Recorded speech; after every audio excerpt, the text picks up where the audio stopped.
আমাদেরকে এই দেশে ইসলাম কায়েমের জন্য, ইসলামিক রেভলিউশনের জন্য, ইসলামের বিপ্লবের জন্য আরো অনেক শ্রম, ঘাম, দাওয়াত কার্যক্রম পরিচালনা করতে হবে।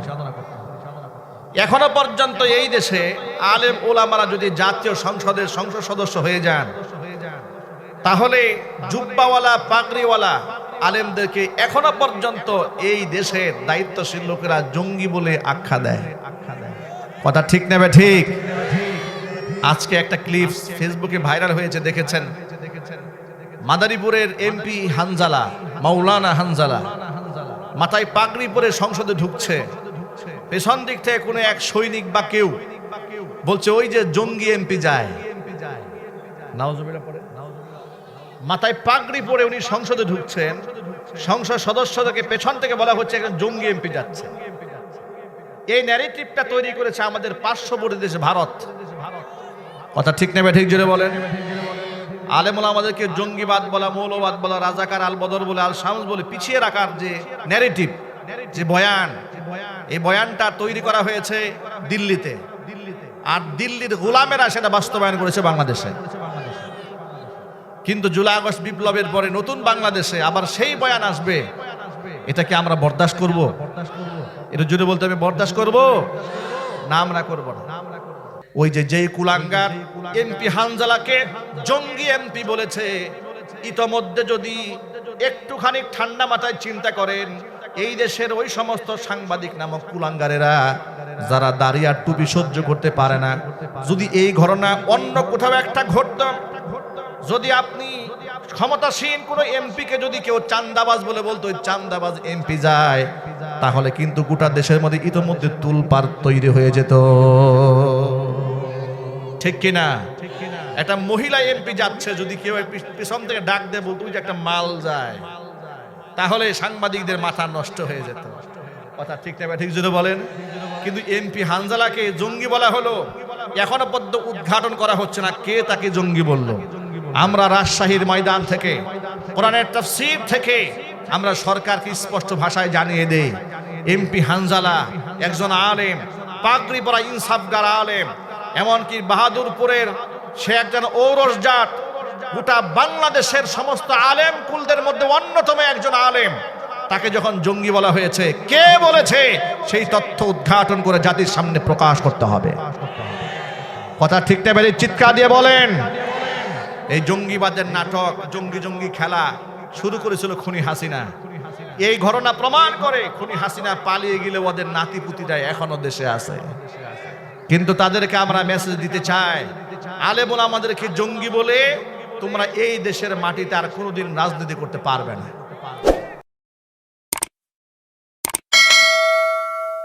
সোনা দানা বালা খানা সবই হইল অভিনয়, সোনা দানা বালা খানা সবই হইল অভিনয়। জন্ম নিয়ে মৃত্যুকে ভাই সকলে যায় ভুলে, স্বর্গ খোঁজে দুনিয়ার সর্বউপকূলে। জন্ম নিয়ে মৃত্যুকে ভাই সকলে যায় ভুলে, স্বর্গ খোঁজে দুনিয়ার সর্বউপকূলে। দুই দিনের জন্যে বড়াই, দুই দিনেরই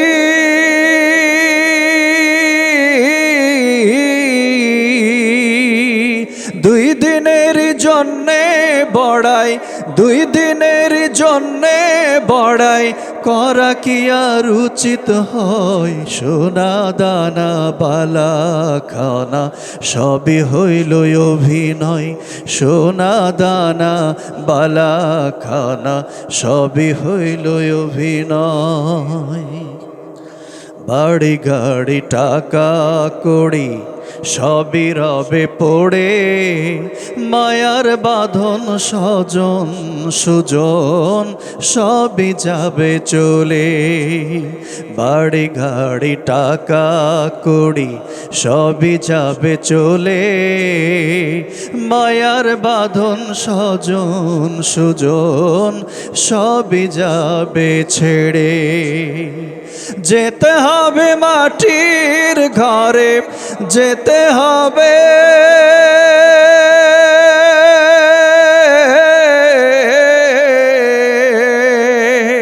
যেতে হবে মাটির ঘরে যেতে হবে মাটির ঘরে তোমার আপন ঠিকানাই সোনা দানা বালা খানা সবই হইল অভিনয় সোনা দানা বালা খানা সবই হইল অভিনয় যে বা গেল সে কি নিল যে বা গেল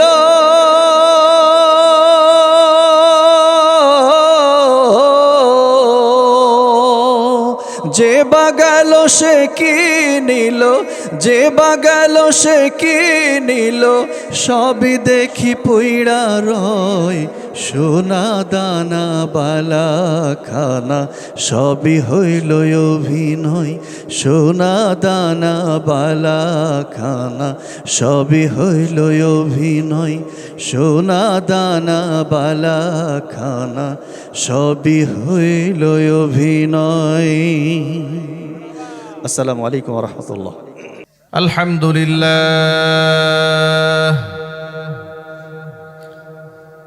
আলহামদুলিল্লাহি নাহমাদুহু ওয়া নাস্তাঈনুহু ওয়া নাস্তাগফিরুহু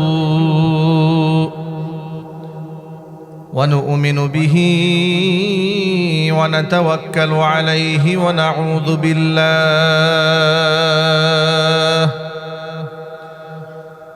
ونعوذ بالله من شرور أنفسنا ومن سيئات أعمالنا من يهده الله فلا مضل له ومن يضلله فلا هادي له ونشهد أن لا إله إلا الله وحده لا شريك له ونشهد أن سيدنا ونبينا وحبيبنا وشفيعنا ومولانا محمدا عبده ورسوله الذي أرسله بالحق بشيرا ونذيرا وداعيا إلى الله بإذنه وسراجا منيرا أما بعد فأعوذ بالله من الشيطان الرجيم بسم الله الرحمن الرحيم لا يتخذ المؤمنون الكافرين أولياء من دون المؤمنين ومن يفعل ذلك فليس من الله في شيء إلا أن تتقوا منهم تقاه ويحذركم الله نفسه وإلى الله المصير وقال تعالى في شان حبيبه ومحبوبه آمرا ومخبرا إن الله وملائكته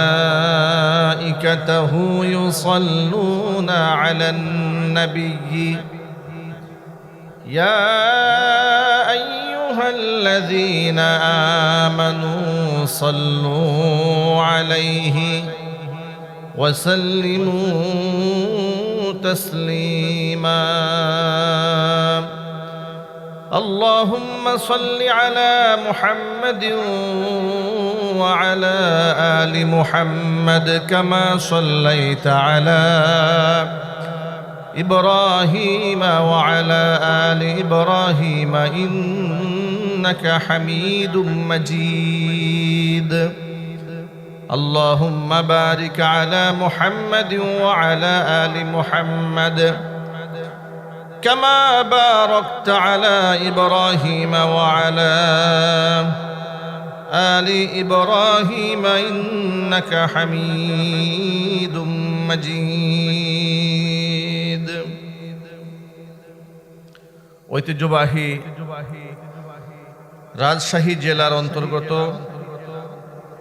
পবা দামকুড়া ভীমের ডাইং কেন্দ্রীয় সামাজিক গুরুস্থান সংলগ্ন ময়দানে ভীমের ডাইং গ্রামবাসীর উদ্যোগে প্রয়াত সকলের স্মরণে আয়োজিত আজকের এই বিশাল তাফসীরুল কোরআন মাহফিলের শেষ অধিবেশনের সম্মানিত সভাপতি জনাব মোহাম্মদ আব্দুল জব্বার সাহেব, সভাপতি ভীমের ডাইং কেন্দ্রীয় সামাজিক গুরুস্থান কমিটি।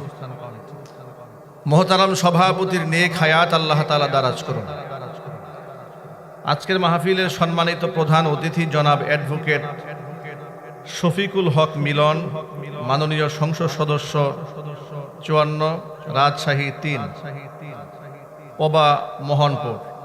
মোহতারাম প্রধান অতিথির নেক হায়াত আল্লাহ তাআলা দারাজ করুন। আজকের মাহফিলের সম্মানিত বিশেষ অতিথিবৃন্দ, হাজরাত, ওলামায়ে কেরাম, মুরব্বিয়ান এযম, অত্র এলাকা এবং পার্শ্ববর্তী এলাকার বিভিন্ন প্রান্ত থেকে ছুটে আসা দিন দরদি ঈমানদার পরহেজগার মুত্তাকি মুসলিম ভাইরা, পর্দার অন্তরালে অবস্থানরত আমাদের সকলের শ্রদ্ধাভাজন পর্দানিশীন মা এবং বোনেরা, মহান আল্লাহ রব্বুল আলামিনের দরবারে আলিশানে লাখো কোটি শুকরিয়া জ্ঞাপন করছি যে মহান আল্লাহ তাআলা মুসলিম উম্মার এই ক্লান্তি লগ্নে হাজারো প্রতিকূলতাকে উপেক্ষা করে শত সহস্র বাধাকে পেরিয়ে নবী করিম সাল্লাল্লাহু আলাইহি ওয়াসাল্লামের ভাষায় আমাদেরকে বেহেশতের বাগানের মধ্যে উলামায়ে কেরামের মাজলিসে কোরআন হাদিসের মাহফিলে যথাসময়ে উপস্থিত হয়ে কোরআন সুন্নাহ থেকে আলোচনা করার, আলোচনা শোনার সুবর্ণ সুযোগ তৈরি করে দিয়েছেন। সেজন্য আপনারা খুশি না বেজার? কম না বেশি? উচ্ছ্বসিত কণ্ঠে খুশি মনে মন প্রাণ উজাড় করে মহান রবের শেখানো ভাষায় শুকরিয়া জ্ঞাপন করছি। জবান ছেড়ে দিয়ে সকলে একযোগে বলছি আলহামদুলিল্লাহ। জোর আওয়াজে একটু খুশি হয়ে বলুন আলহামদুলিল্লাহ। রব্বানা লাকাল হামদ হামদান কাসীরা তাইয়িবান মুবারাকান ফীহি ইয়া রব্বি লাকাল হামদু কামা ইয়ানবাগি লিজালালি ওয়াজহিকা ওয়া আযীমি সুলতানিকা। মহান আল্লাহ তাআলা আজকের তাফসীরুল কোরআন মাহফিলকে কবুল করুন। অত্র এলাকার সমস্ত মুর্দেগানের কবরে আযাব আল্লাহ তাআলা কিয়ামত পর্যন্ত বন্ধ করে দিন। কাল হাসরের কঠিন ময়দানে আজকের এই আয়োজন আল্লাহ তাআলা আমাদের সকলের নাজাতের জারিয়া হিসেবে কবুল করুন। বন্ধুগণ, আপনারা ব্যানারে লিখেছেন, এমনকি হ্যান্ডবিলেও লিখেছেন বিশাল তাফসীরুল কোরআন মাহফিল। বাংলাদেশের বেশিরভাগ মাহফিলের পোস্টারে, ব্যানারে, লিফলেটে এটা লেখা হয় তাফসীরুল কোরআন মাহফিল কিংবা আজিম ও শান ওয়াজ মাহফিল, বার্ষিক ওয়াজ ও দোয়া মাহফিল, ইসালে সব মাহফিল, ইসলামী মহাসম্মেলন ইত্যাদি আরো অনেক সুন্দর সুন্দর নাম দেওয়া হয়। এখানে যে নামটি দিয়েছেন এর গুরুত্ব অপরিসীম, তাফসীরুল কোরআন মাহফিল। মানে আমাদেরকে কথা বলতে হবে আল্লাহ পাকের সরাসরি কোরআন থেকে ব্যাখ্যামূলক আলোচনা আপনাদের সামনে উপস্থাপন করতে হবে। আল্লাহ তাআলা আমাদেরকে এত বড় জ্ঞানী করেননি যে আমরা এখান থেকে খুব ডিপলি কথাবার্তা বলতে পারবো, কারণ কোরআনের জ্ঞান এক মহা সমুদ্র। মহান আল্লাহ তাআলা কোরআনে কারীমের জ্ঞানের গভীরতা বলতে গিয়ে আল্লাহ পাক নিজেই বলেছেন, লাউ আন্না মা ফিল আরদি মিন শাজারাতিন আকলাম ওয়াল বাহরু ইয়ামুদ্দুহু মিন বাদিহি সাবআতু আবহুরিম মা নাফিদাত কালিমাতুল্লাহ। যদি আমার কালামের ব্যাখ্যা লেখার জন্য পৃথিবীতে যত সমুদ্র রয়েছে সমস্ত পানিগুলা যদি কালি হয়ে যায়, যত গাছ আছে সমস্ত গাছগুলো যদি কলম হয়ে যায়, গাছ নামক কলম দিয়ে পানি নামক কালি দিয়ে যদি আমার কালামের ব্যাখ্যা লেখা শুরু হয়, পৃথিবীর সমস্ত গাছ শেষ হবে, সমস্ত পানি শেষ হবে, এমনকি 7 সমুদ্রের পানি যদি সাহায্যের জন্য যুক্ত করা হয় সেগুলোও শেষ হয়ে যাবে, কিন্তু আমার কালামের ব্যাখ্যা লেখা শেষ হবে না। যদি বলেন সুবহানাল্লাহ। কত বড় জ্ঞান ভান্ডারে কোরআন মাজিদ। সেই কোরআন থেকে হাজার হাজার আয়াতের ভেতর থেকে আমি বর্তমান সময়কে কেন্দ্র করে ছোট্ট একটা আয়াতে কারিমা সূরা আলে ইমরান থেকে তেলাওয়াত করেছি, 28 নম্বর আয়াতে কারিমা। সেখান থেকে আমরা কথা বলবো, আমরা বলি ইনশাআল্লাহ। আলোচনা শুরু করার প্রারম্ভে আপনাদেরকে ছোট্ট একটা সায়েন্টিফিক কথা বলি। একজন বক্তা যদি হাজারো চেষ্টা করে অনেক দামি দামি কথা বলতে, আল্লাহর পক্ষ থেকে যদি ফয়সালা না হয়, বক্তার পক্ষে দামি কথা বলা সম্ভব নয়। এ কথা ঠিক নেবে ঠিক বলেন? আমাদের জীবনে এমন ঘটনা ঘটেছে, আমরা হাজার হাজার মানুষের সামনে, অনেক মানুষ এরকম 4-5টা প্যান্ডেলের সমান ভরপুর মানুষ মনে মনে ইচ্ছা করেছে আজকে অনেক গুরুত্বপূর্ণ কিছু কথা বলবো, যে কথাগুলো এতগুলো মানুষ শুনবে, হৃদয়ে আসর হবে, তারা ওই অনুযায়ী আমল করবে। দেখা গেল সেই মঞ্চে মুখ থেকে এত দামি কথা আল্লাহ পাক বের করেন নাই।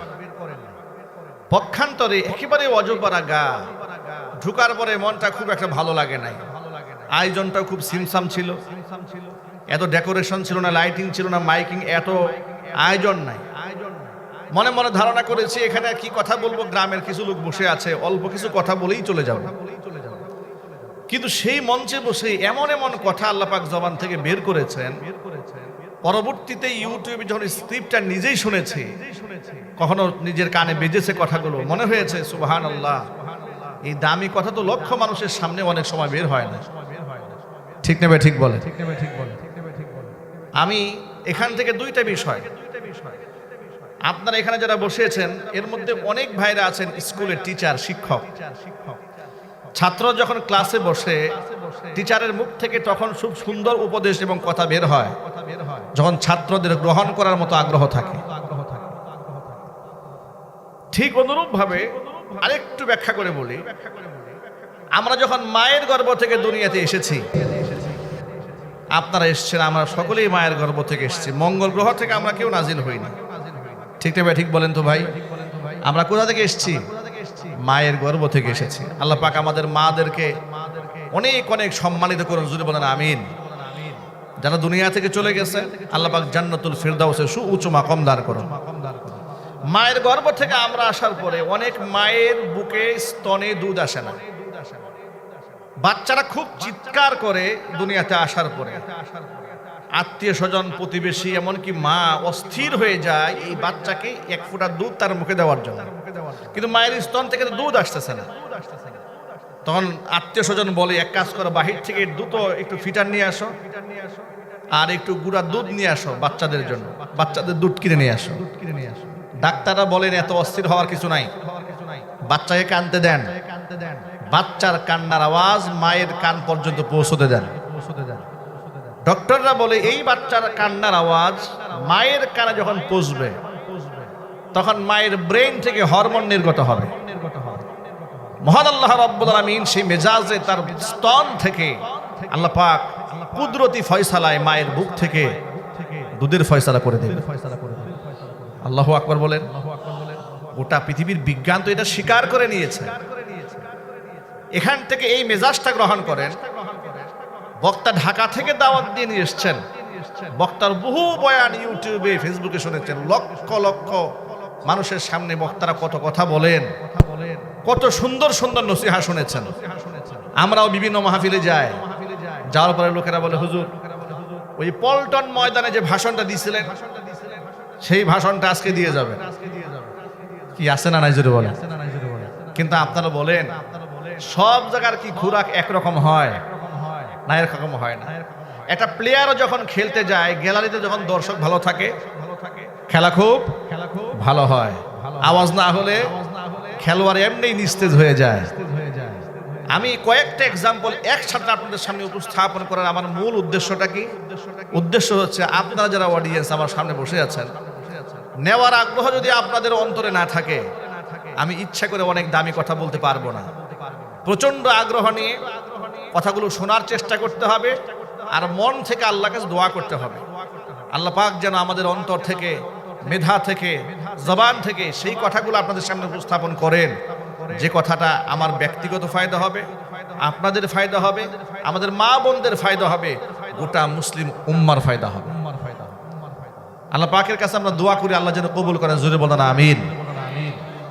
আমাদেরকে এই দেশে ইসলাম কায়েমের জন্য, ইসলামিক রেভলিউশনের জন্য, ইসলামের বিপ্লবের জন্য আরো অনেক শ্রম, ঘাম, দাওয়াত কার্যক্রম পরিচালনা করতে হবে।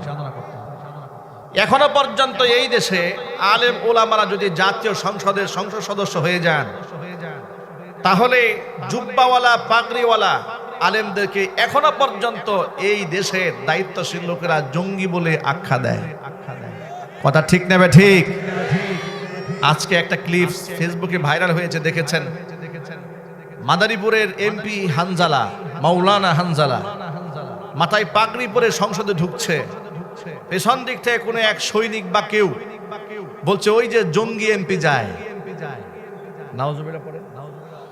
মাথায় পাগড়ি পরে উনি সংসদে ঢুকছেন, সংসদ সদস্যদেরকে পেছন থেকে বলা হচ্ছে একজন জঙ্গি এমপি যাচ্ছে। এই ন্যারেটিভটা তৈরি করেছে আমাদের পার্শ্ববর্তী দেশ ভারত। কথা ঠিক নেবে ঠিক? জোরে বলেন।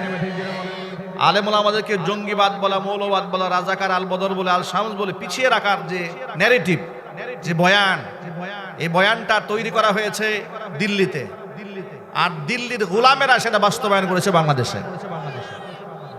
কিন্তু জুলাই আগস্ট বিপ্লবের পরে নতুন বাংলাদেশে আবার সেই বয়ান আসবে, এটা কি আমরা বরদাস্ত করব? এটা জুড়ে বলতে আমি বরদাস্ত করব না, আমরা করব না। মুসলমানদের প্রকৃত বন্ধু এবং শত্রুকে, এটা আমাদের চিন্তা হবে। আজকে গোটা পৃথিবীর দিকে তাকিয়ে দেখুন, মুসলমানেরা অশান্তির আগুনে দাও দাও করে জ্বলছে। মধ্যপ্রাচ্যে যে যুদ্ধ অবস্থা বিরাজ করছে, এখানে দিন শেষে, বেলা শেষে সবচেয়ে বেশি ক্ষতিগ্রস্ত হচ্ছে মুসলমানরাই। ঠিক কিনা বলেন? আমেরিকা কোথা থেকে উড়ে এসে জুড়ে বসে ঘাঁটি গেড়ে ইরানের সাথে ইসরায়েলের একটা নাটকীয় যুদ্ধ বাঁধিয়ে দিল। আরব দেশের বিভিন্ন জায়গাতে ঘাঁটি গেড়ে বসে থাকলো। বেলা শেষে, দিন শেষে রেজাল্ট কি দাঁড়ালো? একটি মিসাইল, একটি বোমাও আমেরিকাতে পড়লো না। যত মিসাইল পড়লো আমিরাতে, পড়লো দুবাইয়ে, পড়লো বাহরাইনে, পড়েছে লেবাননে, পড়েছে কাতারে, পড়েছে ইরানে, পড়লো সৌদি আরবে, পড়লো জর্ডানে। দিন শেষে, বেলা শেষে রেজাল্ট কি? কাদের বিদ্যুৎ কেন্দ্র ধ্বংস হয়ে গেল? মুসলমানের। কাদের ব্যবসা প্রতিষ্ঠান ধ্বংস হলো? মুসলমানের। কাদের অর্থনীতি ধসে গেল? মুসলমানের। কারা লক্ষ লক্ষ শহীদ হয়ে দুনিয়া থেকে বিদায় নিলেন? মুসলমানের। দিন শেষে, বেলা শেষে কাফেররা তৃপ্তির হাসি হাসে।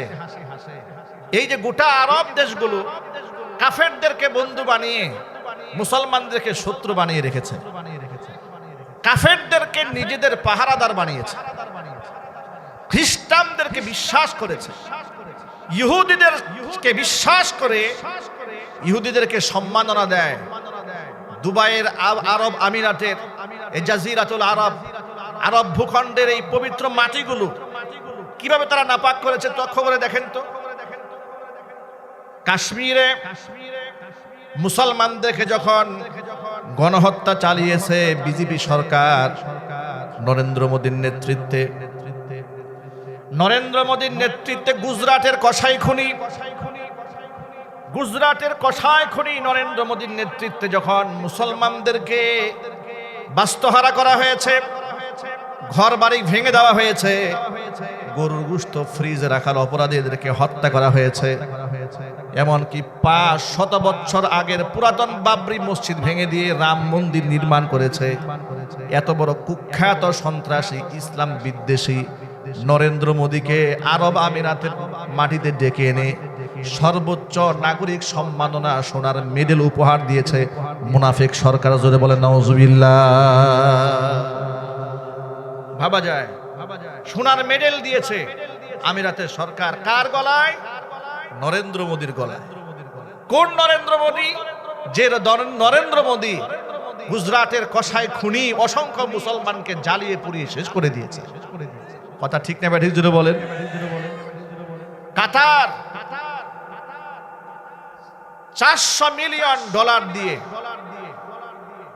পৃথিবীর কুখ্যাত সন্ত্রাসী নিকৃষ্ট শয়তান ডোনাল্ড ট্রাম্পকে দাওয়াত দিয়ে বিমান উপহার দেয়। 5 আটা গোলাম যে মুহূর্তে ফিলিস্তিনের মুসলমানদেরকে মেরে ঝাঁঝরা করে ফেলছে, ওই মুহূর্তে ডোনাল্ড ট্রাম্পকে দাওয়াত দিয়ে এনে আরবের যুবতী কিশোরী মেয়েদেরকে সামনে সারিবদ্ধ করে দাঁড় করিয়ে এদের চুল হেলিয়ে দলিয়ে ডোনাল্ড ট্রাম্পের মনোরঞ্জন করেছে। যদি বলেন নাউজুবিল্লাহ।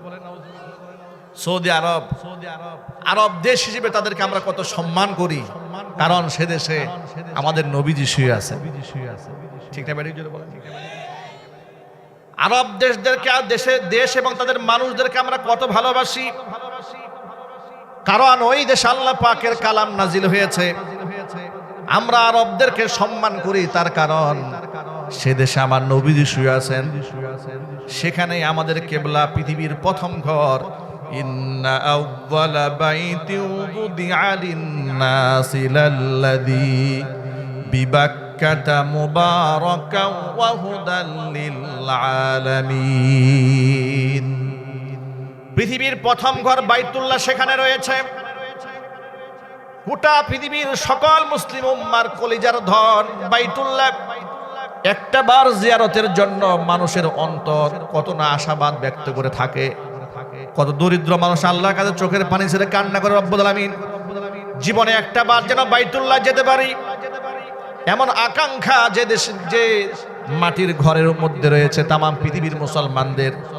আবেগের জায়গা মক্কাতুল মুকাররমা, ভালোবাসার জায়গা মক্কাতুল মুকাররমা। আবেগের জায়গা মদিনাতুল মুনাওয়ারা, ভালোবাসার জায়গা মদিনাতুল মুনাওয়ারা। যে মাটিতে নবীজি সাল্লাল্লাহু আলাইহি ওয়াসাল্লাম শুয়ে আছেন, অসংখ্য সাহাবায়ে কেরাম শুয়ে আছেন, ওই জমিনের প্রতি আমাদের ভালোবাসা আছে না নাই? সেই দেশের শাসকদের চরিত্র দেখেন, এদের সখ্যতা ইহুদিদের সাথে। ঠিক না ব্যাঠিক জুড়ে বলেন। যে কথাগুলো আমরা বলবো, যে কথা বলছি, এটা আমাদের জানা দরকার আছে কিনা? একটু ডিপলি কথাটা একটু ঠান্ডা মাথায় বুঝবেন।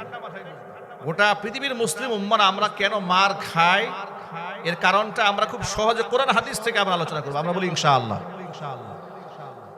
যেই মক্কাতুল মুকাররমা, মদিনাতুল মুনাওয়ারা আমরা এত ভালোবাসি সে দেশকে, কেন সে দেশে কোরআন নাজিল হয়েছে। সুবহানাল্লাহ পড়েন, আল্লাহু আকবার বলেন। মরু অঞ্চলের মানুষ যদিও তারা আমাদের দেশের প্রবাসীদেরকে মিসকিন বলে, ফকির বলে, অবহেলা করে, ঠিক না ভাই? বলে আমাদের কি বলে? সৌদি আরবের লোকেরা মিসকিন বলে। এরপরেও এদের প্রতি আমাদের কোনো রাগ নাই, ক্ষোভ নাই, বিদ্বেষ নাই। কেন? আমরা ভালোবাসি তাদেরকে, কারণ তারা ওই দেশের মানুষ যে দেশে আমাদের নবীজি শুয়ে আছে। সুবহানাল্লাহ পড়েন। আমাদের চোখের মনি, আমাদের হৃদয়ের খনি, আত্মাটা শুয়ে আছেন মদিনাতুল মুনাওয়ারায়। এই মহব্বতে আমরা গোটা আরব দেশের মানুষদেরকে কত মহব্বত করি, কত সম্মান করি। আরব দেশের মাটিতে যে সম্পদ রয়েছে, এই সম্পদ শুধু আরব দেশের নয়, এটা গোটা মুসলিম উম্মার সম্পদ। কিন্তু লক্ষ্য করে তাকায় দেখেন, সে আরব দেশকে পাহারা দেয় কারা? খ্রিস্টানেরা পাহারা দেয়। লক্ষ লক্ষ আমেরিকার খ্রিস্টান সৈন্যদেরকে সৌদি আরবের মাটিতে এনে আরবের শায়েখরা, আরবের বড় বড় শাসকরা তাদেরকে পাহারাদার বানিয়েছে। মুসলমানদের শত্রু বানিয়ে কাফেরদেরকে তারা বন্ধু বানিয়ে নিয়েছে। ঠিক কিনা বলেন? তারা বলেছে, কি বলেছে, যে আরব দেশগুলোকে আমি নিরাপত্তা দেব, আমাকে বিশ্বাস করো। আরবের শাসকরা বিশ্বাস করেছে আমেরিকাকে। এখন আপনারা বলেন, আমেরিকা কি আরবদেরকে রক্ষা করবে? আরব দেশগুলোকে রক্ষা করবে না। আরব দেশে যে সৈন্যগুলো পাঠিয়ে রেখেছে আমেরিকা, এক একটা সৈন্যের বেতন কত? পাহারাদারির নামে 1 লক্ষ রিয়াল বেতন গ্রহণ করছে। 1 লক্ষ রিয়াল, এর মানে হচ্ছে এক একটা সৈন্যের বেতন বাংলা টাকার 32 থেকে 33 লক্ষ টাকা। এরপরে তার থাকা, খাওয়া, তার চিকিৎসা সব সরকার বহন করছে।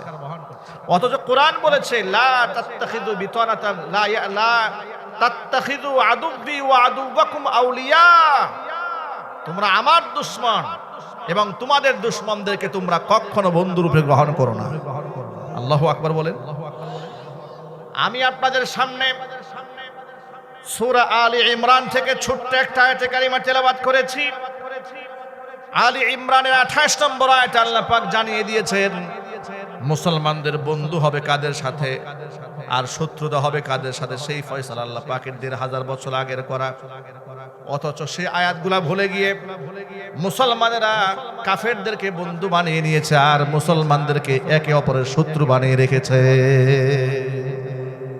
এই যে কয়েকদিন আগে দেখেছেন, পাকিস্তান বোমা মেরে উড়িয়ে দিচ্ছে আফগানিস্তানের হসপিটাল। ঠিক না ঠিক বলেন? আবার আফগানের সেখান থেকে মুজাহিদ বাহিনী তালেবানরা বোমা মেরে পাকিস্তানের সৈন্যদেরকে উড়াই দিচ্ছে। আহারে, মুসলমানদের এই কামরা কামড়ি, মুসলমানদের এই অন্তর্দ্বন্দ্ব কলহ আমরা আর কত দেখব? ঠিক না ঠিক জুড়ে বলেন? মুসলমানরা একে অপরের সাথে রক্তক্ষয়ী সংঘর্ষে জড়ায় যাচ্ছে।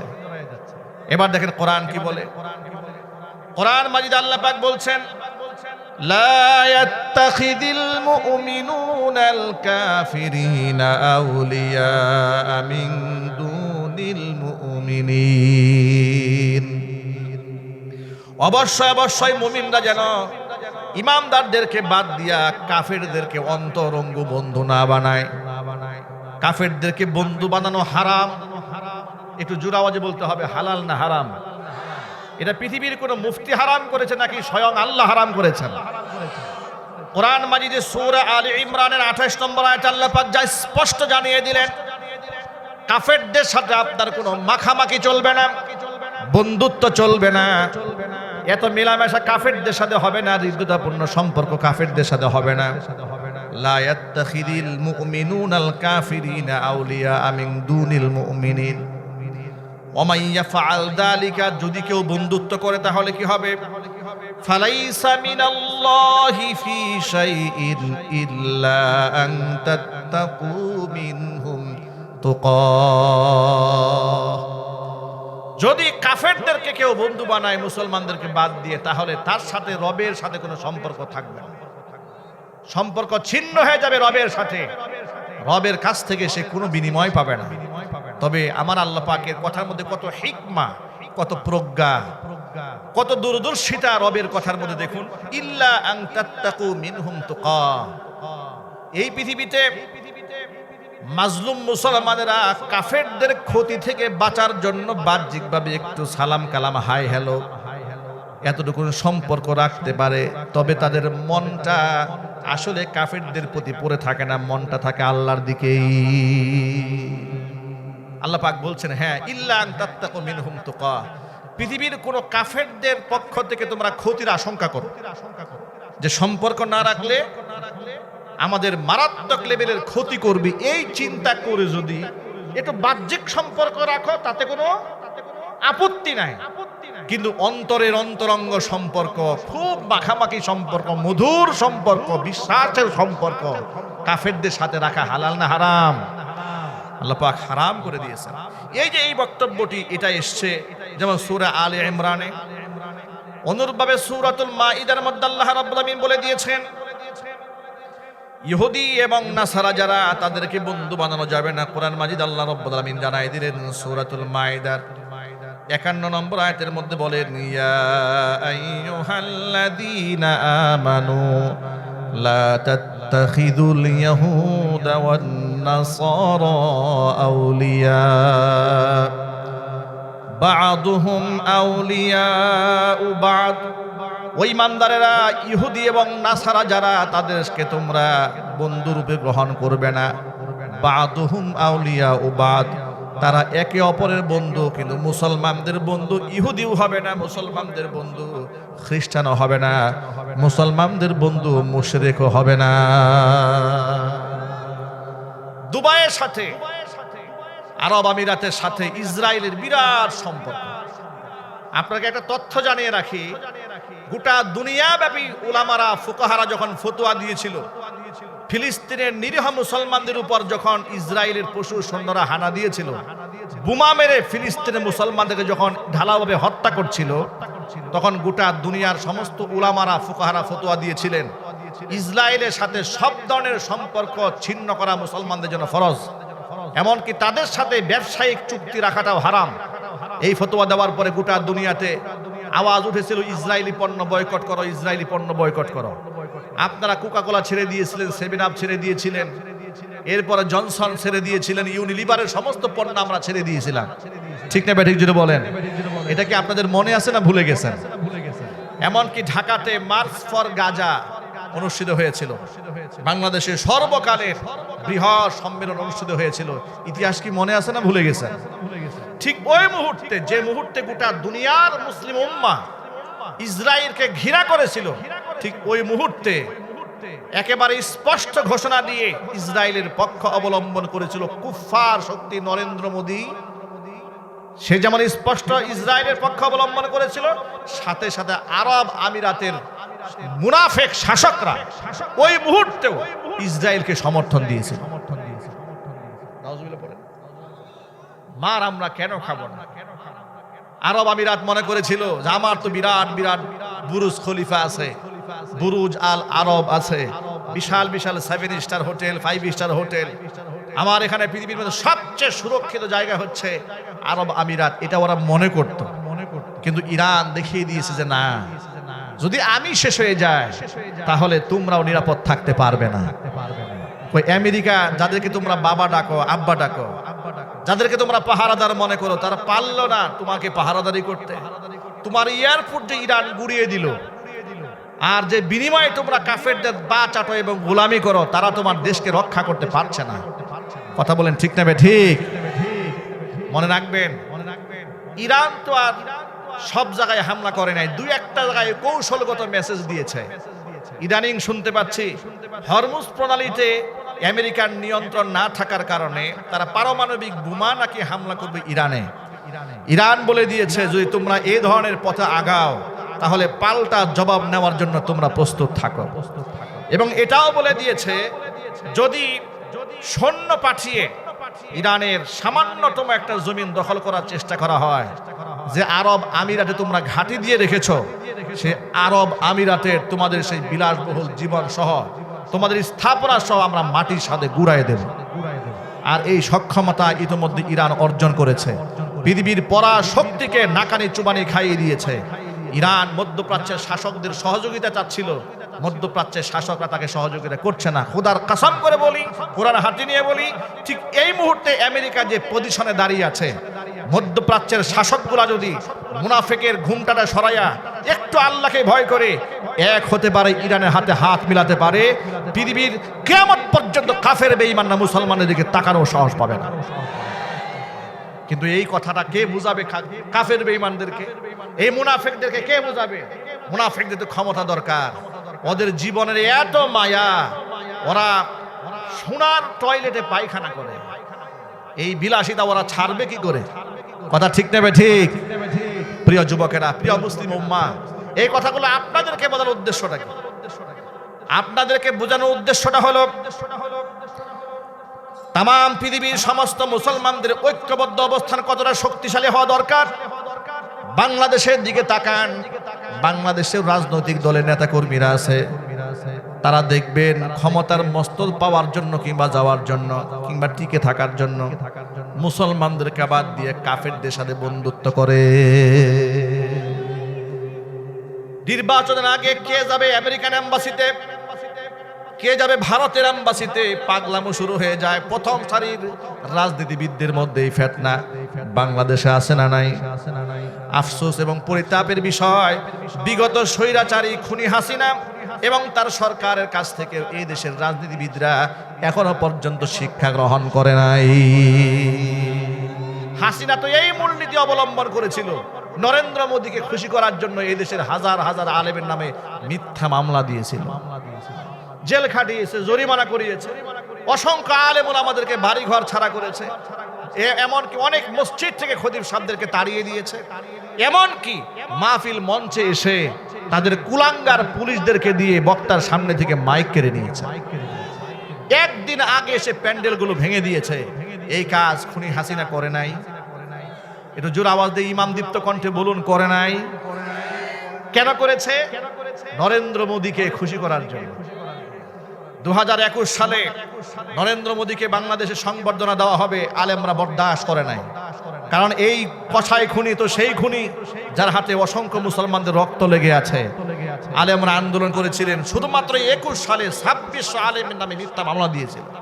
21 সালে আমাকে আমার মসজিদ থেকে তাড়িয়ে দিয়েছিল পুলিশ প্রশাসন দিয়ে। আমি যে ঈদগাহে প্রায় 1.5 যুগের কাছাকাছি সময় ধরে ঈদের খুতবা দেই, ঈদের নামাজ পড়ায়, আমাকে 21 সালে সেই ঈদগাতে ঢুকতে দেয় না। পুলিশ প্রশাসন যে আটকে দিয়েছে। যে বাড়িতে ভাড়া থেকেছি সে বাড়িতে পর্যন্ত থাকতে দেয়নি। যে মসজিদে খুতবা দিয়েছি, মসজিদে জুমার খুতবা দেওয়ার মতো সুযোগ দেয় নাই। বিভিন্ন মাহফিলের মধ্যে নিষেধাজ্ঞা জারি করেছে, পোস্টার হয়েছে, প্যান্ডেল ভেঙে দিয়েছে। এই রকম নির্যাতন ওরা আলেমদের উপর করেছিল। বিনিময়ে সম্মানিত হয়েছে না অসম্মানিত হয়েছে? ভাইরা আমার, অবস্থা এমন হয়েছিল, আলেমদেরকে লোহার করা ডান্ডা বেরি পরিয়ে পরিয়ে আদালতে হাজির করা হতো। নিরীহ আলেম ওলামা মসজিদ থেকে আনা হয়েছে, মাদ্রাসা থেকে আনা হয়েছে, ওয়াজ মাহফিল থেকে ধরে নিয়ে গেছে। কিন্তু হাজিরে যখন দেওয়া হতো, যখন উপস্থিত করতো কোর্টে, এরপরে মাথার মধ্যে হেলমেট, গায়ের মধ্যে বুলেট প্রুফ জ্যাকেট, 2 পায়ে ডান্ডা বেরি, 2 হাত পেছন থেকে বাঁধা, এর মধ্যে আবার গরুর রশি লাগানো। চিন্তা করেন দৃশ্যগুলো কত ভয়ঙ্কর হয়েছে। এইভাবে আলেম ওলামাদেরকে আদালতে তোলা হতো। কথা ঠিক নেবে ঠিক যদি বলেন? আচ্ছা, এগুলা করে কাফেরদের সাথে বন্ধুত্ব তৈরি করতে চেয়েছে, অথচ আল্লাহ তাআলা কাফেরদের সাথে বন্ধুত্ব হারাম করে দিয়েছে। মহান আল্লাহ তাআলা বলেন, খবরদার, লা তাত্তাখিযু আদুওয়ি ওয়া আদুওয়াকুম আউলিয়া, তোমরা অবশ্যই কাফের বেঈমানদেরকে, যারা আমার দুশমন তোমাদের দুশমন, তাদেরকে বন্ধু বানাবে না, অন্তরঙ্গ সম্পর্ক তাদের সাথে রাখতে পারবে না। অথচ এই পৃথিবীতে আমরা দেখতে পেয়েছি মুসলমানগুলা মুসলমানদেরকে শত্রু বানিয়ে কাফেরদেরকে বন্ধু বানাতে চেষ্টা করেছে, লাঞ্ছিত অপমানিত হয়ে দেশ থেকে বিতাড়িত হয়েছে। এই জন্য আমি আমার সামনের দর্শক শ্রোতা ভাই এবং বোনদেরকে এই সবকটা দিতে চাই। কথার আওয়াজ রেকর্ড হচ্ছে, দেশের শাসক যারা, রাষ্ট্র পরিচালক যারা হয়েছে, তাদের কান পর্যন্ত আওয়াজ পৌঁছে যাবে। কাফেরদের সাথে বন্ধুত্ব নয়, বন্ধুত্ব হতে হবে আল্লাহর সাথে, রসুলের সাথে, কোরআনের সাথে, ইসলামের সাথে। অতএব ওই যেই কুলাঙ্গার এমপি হানজালাকে জঙ্গি এমপি বলেছে, ইতোমধ্যে যদি একটুখানি ঠান্ডা মাথায় চিন্তা করেন, এই দেশের ওই সমস্ত সাংবাদিক নামক কুলাঙ্গারেরা যারা দাড়ি আর টুপি সহ্য করতে পারে না, যদি এই ঘটনা অন্য কোথাও একটা ঘটত, যদি আপনি ক্ষমতাসীন কোন এমপিকে যদি কেউ চান্দাবাজ বলে বলতো, চান্দাবাজ এমপি যায়, তাহলে কিন্তু গোটা দেশের মধ্যে ইতোমধ্যে তুলপার তৈরি হয়ে যেত। ঠিক কিনা? একটা মহিলা এমপি যাচ্ছে, যদি কেউ পিছন থেকে ডাক দেয় বলতো যে একটা মাল যায়, তাহলে সাংবাদিকদের মাথা নষ্ট হয়ে যেত। কথা ঠিক না ঠিক যদি বলেন? কিন্তু এমপি হানজালাকে জঙ্গি বলা হলো, এখনো পর্যন্ত উদ্ঘাটন করা হচ্ছে না কে তাকে জঙ্গি বলল। আমরা রাজশাহীর ময়দান থেকে, কোরআনের তাফসীর থেকে আমরা সরকারকে স্পষ্ট ভাষায় জানিয়ে দেই, এমপি হানজালা একজন আলেম, পাগড়ি পরা ইনসাফগার আলেম, এমনকি বাহাদুরপুরের সে একজন ঔরস জাত, গোটা বাংলাদেশের সমস্ত আলেম কুলদের মধ্যে অন্যতম একজন আলেম। তাকে যখন জঙ্গি বলা হয়েছে, কে বলেছে সেই তথ্য উদ্ঘাটন করে জাতির সামনে প্রকাশ করতে হবে। কথা ঠিক না বেরিয়ে চিৎকার দিয়ে বলেন। এই জঙ্গিবাদের নাটক, জঙ্গি খেলা শুরু করেছিল খুনি হাসিনা। এই ঘটনা প্রমাণ করে খুনি হাসিনা পালিয়ে গেলে ওদের নাতিপুতিরা এখনো দেশে আছে। কিন্তু তাদেরকে আমরা মেসেজ দিতে চাই, আলেম ওলামাদেরকে জঙ্গি বলে তোমরা এই দেশের মাটিতে আর কোনোদিন রাজনীতি করতে পারবে না। কথা বলতে হবে, ঠিকটা ঠিক জোরে বলেন। আলেম ওলামাদেরকে আপনারা কেন এই ধরনের ভাষায় কথা বলবেন? আলেমদেরকে বন্ধু বানান, আলেমরা নবীগণের ওয়ারিস। আল্লাহর হাবিব রাহমাতুল লিল আলামিন বলেছেন, ইন্নামাল উলামাউ ওয়ারাসাতুল আম্বিয়া ওয়া ইন্নাল আম্বিয়া লাম ইউয়ারিসু দিনারা ওয়ালা দিরহামা বাল ওয়ারাসুল ইলমা। নবী করিম সাল্লাল্লাহু আলাইহি সাল্লাম বলেছেন, তাম দুনিয়ার সমস্ত আলেমরা হচ্ছেন নবীগণের ওয়ারিস। নবীগণ টাকা পয়সা ধন সম্পদ রেখে যান নাই, নবীগণ আসমানের ইলম রেখে গিয়েছেন, আর ইলমের উত্তরাধিকারী হয়েছেন ওলামায়ে কেরাম। জোরে বলেন সুবহানাল্লাহ। কিয়ামতের ময়দানে তিন শ্রেণী আল্লাহর দরবারে সুপারিশ করবেন। ইয়াশফাউ ইয়াউমাল কিয়ামাতি সালাসাতুন। এক নাম্বার আল আম্বিয়া, নবীগণ আল্লাহর দরবারে সুপারিশ করবেন। দুই নাম্বার সুম্মাল উলামা, আলেমরা সুপারিশ করবেন। তিন নাম্বার সুম্মাশ শুহাদা, শহীদরা আল্লাহর দরবারে মানুষের জন্য সুপারিশ করবে। সুতরাং আলেম ওলামাদের সাথে বৈরিতা নয়, শত্রুতা নয়, জঙ্গিবাদ বলে আলেমদেরকে দমানো নয়, বরং জাতীয় সংসদে যে যতগুলো আলেম গিয়েছে, আগামীর সংসদে আলেমদের সংখ্যা আরো বাড়িয়ে দেয়, এই জন্য প্রচেষ্টা চালাতে হবে। ঠিক কিনা বলেন? এদেশে ইনসাফ কায়েম হবে। আলেম ওলামাদের প্রতি আপনাদের বিশ্বাস, আস্থা, ভালোবাসা আছে না নাই? আরো জোরে বলুন। আছে, তার বাস্তব প্রমাণ তো আপনারাই। এখানে কোনো বিরিয়ানি, তেহারি, খিচুড়ির আয়োজন নাই। শুধুমাত্র আলেমদের কথা শোনার জন্য আপনারা ঘন্টার পর ঘন্টা, আমাদের জেনজি, আমাদের ইয়াং জেনারেশন, যারা এতক্ষণ তো ফেসবুক নিয়ে পড়ে থাকার কথা ছিল, তারা আজকে কোরআনের মঞ্চে এসে হাজির হয়েছে। মারহাবা বলেন। ইনশাল্লাহ এই যুবকদের হাতেই এদেশে কালিমার পতাকা উঠবে ইনশাল্লাহ। একটু সাহস নিয়ে বলেন না ইনশাল্লাহ। না কোনো ভয় আছে আপনাদের? ভয়ের কোনো কারণ নাই। সাহায্যকারী কে? আল্লাহ পাক হোসেন সাহায্যকারী। প্রিয় যুবক ভাইয়েরা আমার, কাফেররা যে আমাদের শত্রু, মুশরিকরা যে মুসলমানদের শত্রু, এটা আপনাদেরকে আর কি দিয়ে বোঝাবো? কোরআন শরীফের আরেকটা আয়াত শুনেন। আল্লাহ পাক বলেন, লাতাজিদান্না আশাদ্দান নাসি আদাওয়াতাল লিল্লাযীনা আমানুল ইয়াহুদা ওয়াল্লাযীনা আশরাকু। নবীজি, এই দুনিয়াতে ইমানদারদের জন্য সবচেয়ে ভয়ঙ্করতম দুশমন দুইটা জাতি আছে। একটা জাতির নাম হচ্ছে ইহুদি জাতি, আর একটা জাতির নাম হচ্ছে মুশরিক জাতি। ইহুদিরা কোনদিন মুসলমানদের আপন হবে না, মুশরিকরা কোনদিন মুসলমানদের আপন হবে না। আপনি যত আপন মনে করার ভান করেন না কেন, ওরা কোনদিন দিল থেকে আপনাকে গ্রহণ করবে না। কয়েকদিন আগে আমাদের বাংলাদেশের বিরোধী দলীয় নেতা, একেবারে বড় মাপের নেতা, প্রথম সারির প্রধান নেতা, দেখলাম কি এক অনুষ্ঠানে পেছন দিক থেকে এক বিদেশি নাগরিককে জড়ায় ধরেছে। ঠিক না ভাই? ঠিক। অমুসলিম ব্যক্তিকে জড়িয়ে ধরেছে। এই ব্যাপারে নানা ধরনের সমালোচনা ঝড় উঠলো বাংলাদেশে। তিনি দেখলাম প্রতিবাদ করতে গিয়ে বললেন যে পিছন দিক থেকে জড়িয়ে আলিঙ্গন করা এটা হচ্ছে নবী করিম সাল্লাল্লাহু আলাইহি ওয়াসাল্লামের সুন্নাহ। নাউযুবিল্লাহি মিন যালিক। আমি অযৌক্তিক সমালোচনা করছি না। তিনি যদি বলতেন যে আমি একটু দুষ্টুমি করেছি, বাস এখানে শেষ হয়ে যায়। তিনি যদি বলতেন আমি একটু মজাক করেছি, আমার মেহমান এসছে তো একটু মজাক করেছি, এখানেই শেষ হয়। কিন্তু এটাকে সুন্নাহ হিসেবে করার দেওয়া, আবার সাহাবায়ে কেরামের আমলের সাথে মিলিয়ে দেওয়া, এটা কত ভয়ঙ্কর কথা। নবী করিম সাল্লাল্লাহু আলাইহি ওয়াসাল্লাম তার কোনো একজন সাহাবীকে, মুহাব্বতের সাহাবীকে পেছন দিক থেকে জড়িয়ে ধরে বলেছিলেন, এই গোলামটাকে কে কিনবে, কে কিনবে? সেই সুন্নাহ আল্লাহর নবী সাল্লাল্লাহু আলাইহি ওয়াসাল্লাম জড়িয়ে ধরেছেন তার একজন সাহাবীকে, যিনি জান্নাতি। আল্লাহু আকবার বলেন। আর আপনি জড়িয়ে ধরলেন একটা কাফেরকে, যে ঈমান না আনলে মৃত্যুর আগে সে হবে জাহান্নামী।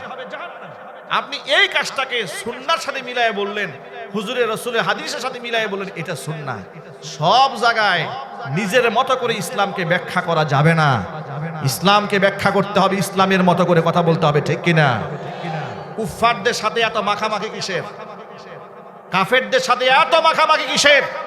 কোরআন যেখানে বলে দিয়েছে কাফেরদের সাথে বন্ধুত্ব হারাম, আর তোমরা সেখানে গলাগুলি করবে আর রেফারেন্স দিবে রাসূলের হাদিসের। আল্লাহর নবী সাল্লাল্লাহু আলাইহি ওয়াসাল্লামের গোটা জিন্দেগিতে একটা নমুনা দেখাও যে কাফেরদেরকে পিছন দিক থেকে জড়ায় ধরেছে, হৃদয়ের সম্পর্ক রেখেছে, একটা নমুনা দেখাও। হ্যাঁ, অমুসলিমদেরকে নবী করিম সাল্লাল্লাহু আলাইহি ওয়াসাল্লাম ক্ষেত্র বিশেষ সম্মান করেছেন। ভদ্রতা, এটা কি ভদ্রতা দেখিয়েছেন, আন্তরিক সম্পর্ক রাখেন নাই কাফেরদের সাথে। নবী করিম সাল্লাল্লাহু আলাইহি ওয়াসাল্লাম ইহুদিদেরকেও সম্মান করেছেন। কোন সম্মান লক্ষ্য করেন? আনাস ইবনে মালিক রাদিয়াল্লাহু তাআলা আনহু বলেন, এক জায়গায় আমরা বসে আছি হুজুরের সাথে, এমন সময় দেখলাম আমাদের সামনে দিয়ে একটা লাশ নিয়ে যাওয়া হচ্ছে, ইহুদির লাশ। লাশটা দেখে নবীজি দাঁড়ায় গেলেন। আমরা প্রশ্ন করলাম, আলাইসা হুয়া ইহুদিয়ুন, ইয়া রাসূলুল্লাহ, সে কি ইহুদি নয়? আপনি ইহুদির জন্য দাঁড়ায় গেলেন। হুজুর বলেন, না, আমি ইহুদি মনে করে দাঁড়াই নাই। আলাইসা হুয়া বিনাফসিন, সে কি মানুষ নয়? আমি মানুষের সম্মানে, মানুষের লাশের সম্মানে দাঁড়িয়েছি। আল্লাহু আকবার বলেন। আপনি কাফের বেঈমানদের সাথে ইনসাফ করেন, কি করবেন? ইনসাফ এক জিনিস আর অন্তরঙ্গ বন্ধুত্ব আরেক জিনিস। ইনসাফ এক জিনিস আর অন্তরঙ্গ বন্ধুত্ব আরেক জিনিস। মাখামাখি আরেক জিনিস। মাখামাখি করবেন না, মাখামাখি হবে মুসলমানদের সাথে। আল্লাহু আকবার বলেন। আপনি অমুসলিমদের সাথে জুলুম করবেন না, তাদের অধিকার নিশ্চিত করবেন। কোরআন শরীফের সূরা মুমতাহিনার মধ্যে আল্লাহ পাক ৮ নম্বর আয়াতে স্পষ্ট জানিয়ে দিয়েছেন, লা ইয়ানহাকুমুল্লাহু আনিল্লাযীনা লাম ইউকাতিলুকুম ফিদ-দীনি ওয়া লাম ইউখরিজুকুম মিন দিয়ারিকুম আন তাবাররুহুম ওয়া তুকসিতু ইলাইহিম ইন্নাল্লাহা ইউহিব্বুল মুকসিতিন। আমি আল্লাহ তাআলা তোমাদেরকে নিষেধ করি না, বারণ করি না ওই সমস্ত অমুসলিমদের সাথে ভালো সম্পর্ক করতে যে সমস্ত অমুসলিমরা তোমাদের সাথে ধর্মীয় যুদ্ধে লিপ্ত হয় নাই। ওয়ালাম ইউখরিজুকুম মিন দিয়ারিকুম, তোমাদের দেশ থেকে তোমাদেরকে বেরও করে দেয় নাই। আন তাবাররুহুম, ওদের সাথে ভালো আচরণ করা আমি আল্লাহ নিষেধ করি নাই। অবশ্যই তাদের সাথে ভালো আচরণ করবে। ওয়া আন তুকসিতু ইলাইহিম, ইনসাফ করবে। ইন্নাল্লাহা ইউহিব্বুল মুকসিতিন, ইনসাফকারীদেরকে আমি আল্লাহ বড্ড ভালোবাসি। জোরে বলেন সুবহানাল্লাহ। ইনসাফ করেন, তার অধিকার তাকে বুঝিয়ে দেন, তবে পিছন দিক থেকে জড়ায় ধরে। সাহাবীর প্রতি রাসূলের যে আন্তরিকতা, আপনি একটু মুসলমান হয়ে কাফেরের প্রতি সেই আন্তরিকতা দেখাইয়া আবার সুন্নত হিসেবে প্রতিষ্ঠিত করবেন, এই ধরনের অপব্যাখ্যা এটা আমরা কোনো দিন বরদাস্ত করব না। ঠিক না? ঠিক। প্রিয় ভাইরা, আপনারা এক বাক্যে জবাব দিয়ে বলেন, কাফেররা কি মুসলমানদের বন্ধু হতে পারে? যদি বলেন, ইহুদিরা, খ্রিস্টানেরা, মুশরিকেরা। ইহুদিরা কত বড় শত্রু মুসলমানদের। এরা তো শুধু মুসলমানদের হত্যা করে না, যুগ যুগ ধরে সমস্ত নবীদের সাথে ওরা বিয়াদবি করেছে। নবী মুসা আলাইহিস সালাতু ওয়াস সালামকে কষ্ট দিয়েছে ইহুদিরা। ঈসা আলাইহিস সালাতু ওয়াস সালামকে কষ্ট দিয়েছে ইহুদিরা। মুহাম্মদ রাসূলুল্লাহ সাল্লাল্লাহু আলাইহি ওয়াসাল্লামকে কতবার কষ্ট দিয়েছে। হুজুরকে মাথার চুল দিয়া জাদু করে নবীজি সাল্লাল্লাহু আলাইহি ওয়াসাল্লামকে পাগল বানিয়ে দেওয়ার ষড়যন্ত্র করেছে। জোরে কর নাউযুবিল্লাহ। লাবিদ ইবনে আসাম নামক কুখ্যাত এক, কোন বর্ণনার মধ্যে এসেছে সে ছিল মুনাফিক, কোন বর্ণনার মধ্যে সে ছিল ইহুদি। এই লাবিদ ইবনে আসাম নবীজি সাল্লাল্লাহু আলাইহি ওয়াসাল্লামের মাথার চুল সংগ্রহ করেছে 11টা। কয়টা? 11টা চুল নিয়েছে। হুজুরের ব্যবহৃত চিরুনি, এটা হুজুরের এক খাদেমের মাধ্যমে কিভাবে সে সংগ্রহ করেছে, গোপনে সংগ্রহ করার পরে নিজের মেয়েদেরকে জাদু মন্ত্র করার জন্য লেলিয়ে দিয়েছে।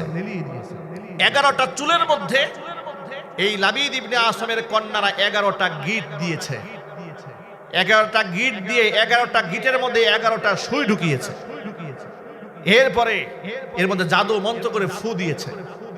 এরপরে ফুৎকার দেওয়ার পরে মুহাম্মদ সাল্লাল্লাহু আলাইহি ওয়াসাল্লামের ব্যবহৃত চিরুনি, হুজুরের মাথার চুল জাদু করে এগুলাকে খেজুর গাছের খেজুরের যে কাঁধিগুলো থাকে না, খেজুরের কাঁধি, শুকনা কাদির ছালের মধ্যে ঢুকাইয়া, এটা বীরে জারওয়া নামক একটা কূপ ছিল মদিনাতুল মুনাওয়ারায়, সেই কূপের একদম ভেতরে ফেলে দিয়ে তার উপর পাথর বেঁধে ফেলে দিয়েছে যাতে করে চাপা পড়ে থাকে। আর মুহাম্মদ সাল্লাল্লাহু আলাইহি সাল্লামের জাদু ক্রিয়াতে হুজুরের ধীরে ধীরে অসুস্থ হয়ে হুজুর যেন মারা যান, নাউজুবিল্লাহ, এই ষড়যন্ত্র ইহুদিরা করেছে। মা আয়েশা রাদিয়াল্লাহু তাআলা আনহা বলেন, আল্লাহর নবী কি এত ভয়ঙ্কর জাদু করার পরে হুজুর এতটা অসুস্থ হয়ে গিয়েছিলেন, এত মাথার যন্ত্রণা হতো, মাঝে মাঝে একটা কাজ না করার পরে মনে হতো করেছি, আবার করার পরে ভুলে যেতেন, মনে হয় করি নাই, এমন অবস্থা হতো। 6 মাস পর্যন্ত নবী করিম সাল্লাল্লাহু আলাইহি ওয়াসাল্লাম কষ্ট পেয়েছেন। এরপরে একদিন রাতের বেলায় শুয়ে আছেন, স্বপ্নের মধ্যে নবীজি দেখতে পান মাথার কাছে একজন ব্যক্তি বসেছেন, পায়ের কাছে একজন ব্যক্তি বসেছেন, বসে হুজুরকে মাঝখানে রেখে একে অপরের সাথে গল্প করে বলে ওনার কি হয়েছে, বলে ওনাকে জাদু করা হয়েছে।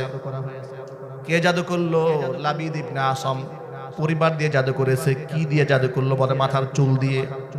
কিভাবে কিভাবে জাদু করেছে? একজন আরেকজনের সাথে গল্প করছে। নবীজি সাল্লাল্লাহু আলাইহি ওয়াসাল্লাম মাঝখানে শুয়ে স্বপ্নের মধ্যে দেখতে পাচ্ছেন। আল্লাহু আকবার বলেন। এটা আল্লাহর পক্ষ থেকে ফেরেশতা পাঠানো হয়েছে ওহীর মাধ্যমে রাসূলকে অবগত করার জন্য যে আসলে যে আপনি কষ্ট পাচ্ছেন, মাথা যন্ত্রণা হয়, মাথা ব্যথা হয়, কথা বলে ভুলে যান, কাজ করে মনে থাকে না, কেন হয়েছে শুনেন কি করা হয়েছে আপনার সাথে। আল্লাহ নবী সাল্লাল্লাহু আলাইহি সাল্লাম গায়েব জানতেন না, আলিমুল গায়েব তিনি ছিলেন না। গোটা বাংলাদেশে একটা মাসআলা নিয়ে কিন্তু বাংলাদেশের তথাকথিত সুন্নিদের সাথে ব্যাপক একটা ঝগড়া এদেশের প্রকৃত আহলুস সুন্নাহ ওয়াল জামাতের হক্কানি আলেমদের সাথে আছে। সেটা হচ্ছে এই দেশে মাজার পূজারী কিছু তথাকথিত সুন্নি আছে, এতটা গরম সুন্নি, আহারে গরম, ওয়াজের মঞ্চে বসলে কোরআন হাদিস দিয়ে কোনো আলোচনা নাই, বসেই মিলাদ কি দাঁড়ায় পড়বে না শুয়ে পড়বে না বসে পড়বে, ঝগড়া শুরু হয়ে যায়। ঠিক না ভাই? ঠিক। তারা বলে হুজুর গায়েব জানেন। আহারে গায়েবের ইলম, গায়েবের আলিমুল গায়ব একমাত্র কে? একটু আল্লাহর নামটা মহব্বতে বলেন। আলিমুল গায়ব একমাত্র কে? আল্লাহ পাক। তবে এই ক্ষেত্রে একটা বিষয় জানা রাখা উচিত, সেটা হচ্ছে আল্লাহর নবী আলিমুল গায়ব ছিলেন না। আলিমুল গায়বি ওয়াস শাহাদাতি হুয়ার রহমানুর রহিম। আলিমুল গায়ব এই খবর একমাত্র কার? আল্লাহ পাকের এই গুণাবলী। মুহাম্মদ সাল্লাল্লাহু আলাইহি ওয়াসাল্লাম কি জানতেন? হ্যাঁ, গায়বের ওই সমস্ত সংবাদ যা ওহীর মাধ্যমে রাসূলকে জানানো হয়েছে, আল্লাহ নবী সেটা জানতেন। যেমন কবরের মধ্যে আওয়াজ হচ্ছে কিনা, নবী করিম সাল্লাল্লাহু আলাইহি ওয়াসাল্লাম একটা কবরের পাশ দিয়ে হেঁটে গেলেন, হুজুর বললেন এই কবরের মধ্যে আযাব হচ্ছে। তার কারণ এই লোকটা পেশাব করার পরে তার জামা পেশাবের নাপাক থেকে পাক রাখতো না। যুবক ভাইরা এই কথাটা একটু ঠান্ডা মাথায় শুনুন। কষ্ট হচ্ছে? বিরক্ত করছি? আমরা পেশাব করার পরে, মা বোনরা ঠান্ডা মাথায় শুনুন, পেশাব করার পরে অনেক ভাইরা মনে করেন পেশাবই তো, একটু একটু লাগলে অসুবিধাটা কি? এই জন্য ধোয়া নাই, মুছা নাই, কুলুপ ব্যবহার করা নাই, পানি ব্যবহার করা নাই, চেনটা টান দিয়ে সোজা হয়ে দাঁড়ায় যায়। এই অভ্যাস আছে না নাই? অথচ কি মনে করে যে কিছুই হয় নাই। নবী করিম সাল্লাল্লাহু আলাইহি ওয়াসাল্লাম বলেছেন লা ইস্তানজিহু মিনাল বাউল, তার অপরাধ ছিল সে পেশাবের নাপাক থেকে নিজেকে রক্ষা করত না, এই জন্য কবরে তাকে শাস্তি দেওয়া হচ্ছে। নবী করিম সাল্লাল্লাহু আলাইহি ওয়াসাল্লাম কিভাবে জানলেন? নিজে আওয়াজ শুনেছেন না, ওহীর মাধ্যমে তাকে জানানো হয়েছে। গায়েবের যেই সমস্ত বিষয় রাসূলকে জানানো হয়েছে আল্লাহর নবী সেটা জানতেন, কিন্তু নিজের পক্ষ থেকে গায়েব জানা এটা তিনি জানেন না। যদি জানতেন তাহলে 6 মাস তো আর এই কষ্ট করতে হয় না। কথা ঠিক না বের হুজুর বলেন? এই কোরআনে স্পষ্ট ভাষা আল্লাহ পাক বলে দিয়েছেন নবীজি গায়েব জানেন না। এরপরেও তারা জোর করে জবরদস্তি করে ওয়াজের প্যান্ডেল গরম করে বলবে, যারা বলে রাসূল গায়েব জানে না তাদের মধ্যে রাসূলের মহব্বত নাই। নাউজুবিল্লাহ বলে, রাসূলের মহব্বত তাদের মধ্যে নাই। এই এক কথা বলে গোটা দুনিয়ার মানুষের মধ্যে, মুসলমানদের মধ্যে একটা ধূম্রজাল সৃষ্টি করে রেখে দিয়েছে। অথচ কোরআন মাজিদ বারবার বারবার স্পষ্ট ঘোষণা করেছে। নবী করিম সাল্লাল্লাহু আলাইহি ওয়াসাল্লামের ভাষায় আল্লাহ পাক বিশ্ববাসীকে জানিয়ে দিয়েছেন, নবী আপনি বলেন আমি গায়েবের খবর জানি না। দেখুন কোরআন মাজিদ আল্লাহ সুবহানাহু ওয়া তাআলা বলছেন,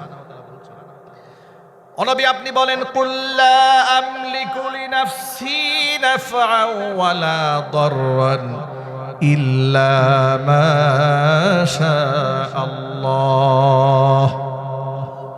ও নবী আপনি বলেন লা আমলিকু লিনাফসি নাফআন ওয়ালা দাররান, বলে দেন হে নবী আমি আমার নিজের ভালো এবং মন্দের মালিক নই। সুবহানাল্লাহ বলেন। আচ্ছা এর চেয়ে স্পষ্ট কথা আর হতে পারে? আমার কথা বুঝতে পিছনে ভাইদের কষ্ট হচ্ছে? বলুন এর চেয়ে কি স্পষ্ট কথা আর কিছু হতে পারে? হে নবী আপনি বলে দিন লা আমলিকু লিনাফসি নাফআন ওয়ালা দাররান, আপনি বলেন আমি আমার নিজের ভালো এবং মন্দের মালিক নই ইল্লা মা শা আল্লাহ, তবে আল্লাহ যা চান তাই হয়। যদি আল্লাহ ভালো চান তো ভালো হয়, আল্লাহ খারাপ হলে খারাপ হবে, ফয়সালা কার হাতে? এরপর আরেকটু স্পষ্ট রাসূল বললেন ওয়ালাউ কুনতু আ'লামুল গায়বা লাস্তাকসারতু মিনাল খায়রি ওয়া মা মাসসানিয়াস সু, যদি আমি গায়েবের ইলম জানতাম, ওয়ালাউ কুনতু আ'লামুল গায়বা, যদি আমি গায়েব জানতাম, অদৃশ্যের সংবাদ যদি আমার জানা থাকতো, লাস্তাকসারতু মিনাল খায়রি, অসংখ্য কল্যাণ আমি হাসিল করতে পারতাম, ওয়া মা মাসসানিয়াস সু, দুনিয়ার কোনো খারাপ জিনিস কোনো মন্দ জিনিস আমাকে স্পর্শই করতে পারতো না। যদি আমার এই জ্ঞান গায়েব থেকে আমি জানতে পারতাম তাহলে কোনো খারাপই আমাকে স্পর্শ করতে পারতো না। অথচ নবী করিম সাল্লাল্লাহু আলাইহি ওয়াসাল্লামকে ইহুদি মহিলা হুজুরকে খাইবারের যুদ্ধের পরে খাসির গোশতের সাথে মিশিয়ে বিষ মিশিয়ে দিয়েছে হাদিয়া স্বরূপ।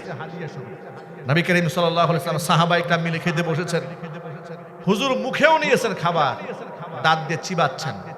ঠিক ওই মুহূর্তে হুজুর মুখ থেকে খাবার বের করে ফেললেন, উপস্থিত সাহাবীদেরকে বলেন সাহাবীরা দ্রুত তোমরা মুখের গোশত ফেলে দাও।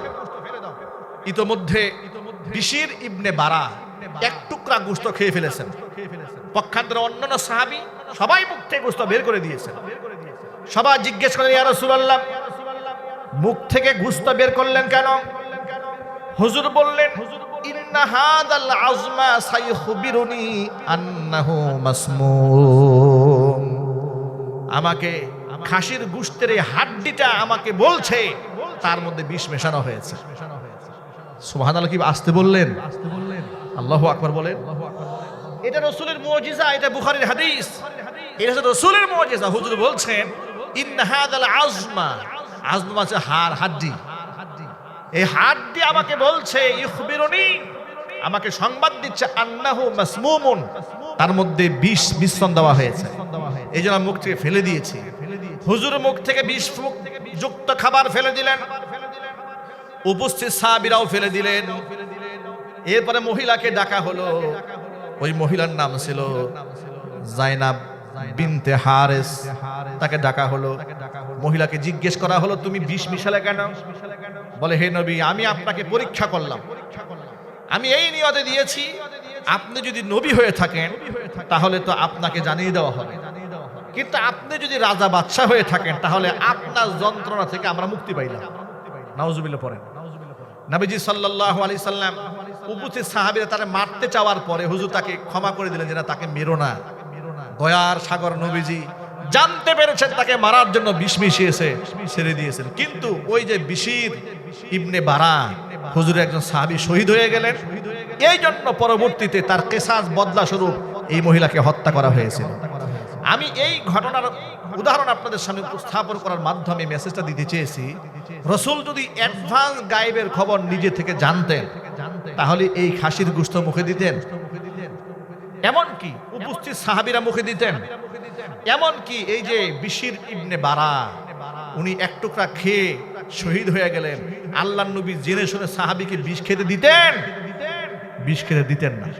এই কথাগুলো আমাদের ভাইরা বুঝতে চান না, এত বেশি ঝগড়া করেন রাসূলের ইশক আর মহব্বতে। বিরাট ব্যাপার সেবার হুজুর গায়েব জানেন। ওই যে একবার তো একটা গাড়ি বানিয়ে ফেলেছিল ওরা, ওটা বাংলাদেশে এটা নিয়ে তুলপার হয়েছে। আল্লাহর ধন রাসূলকে দিয়া গেলেন আল্লাহ গায়েব হইয়া।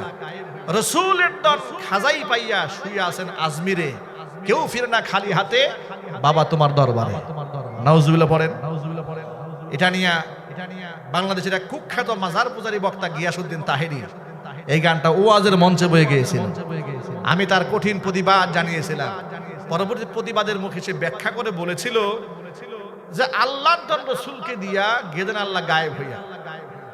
এরপর উনি ব্যাখ্যা শুরু করেছেন যে এর মানে ব্যাখ্যা হলো আল্লাহর ধন আল্লাহ রসুলকে দিয়েছেন, আল্লাহ তো গায়েবের মধ্যে আছে।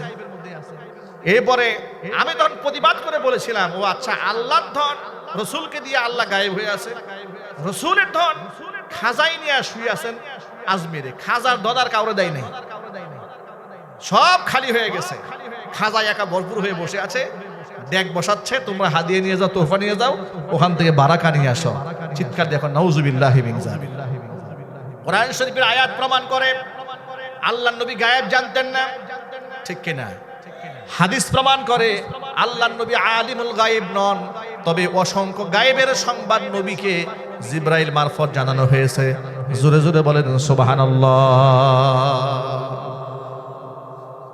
অসংখ্য গায়েবের সংবাদ হুজুরকে জানানো হয়েছে। তাহলে নবীজি সাল্লাল্লাহু আলাইহি ওয়াসাল্লাম শুয়ে আছেন, এক ফেরেশতা মাথার কাছে, আরেকজন পায়ের কাছে, গল্প করছেন। কি হয়েছে না, ওনার মাথাকে এত যন্ত্রণা হয় কেন? একজন আরেকজনকে বলছে ওনাকে তো জাদু করা হয়েছে। কে জাদু করেছে? লাবিদ ইবনে আসম জাদু করেছে। কোথায় জাদু করেছে? চুল নিয়ে, চিরুনি নিয়ে 11টা গিট দেওয়া হয়েছে, 11টা গিটের মধ্যে 11টা সুই ঢুকানো হয়েছে। কোথায় ফেলা হয়েছে?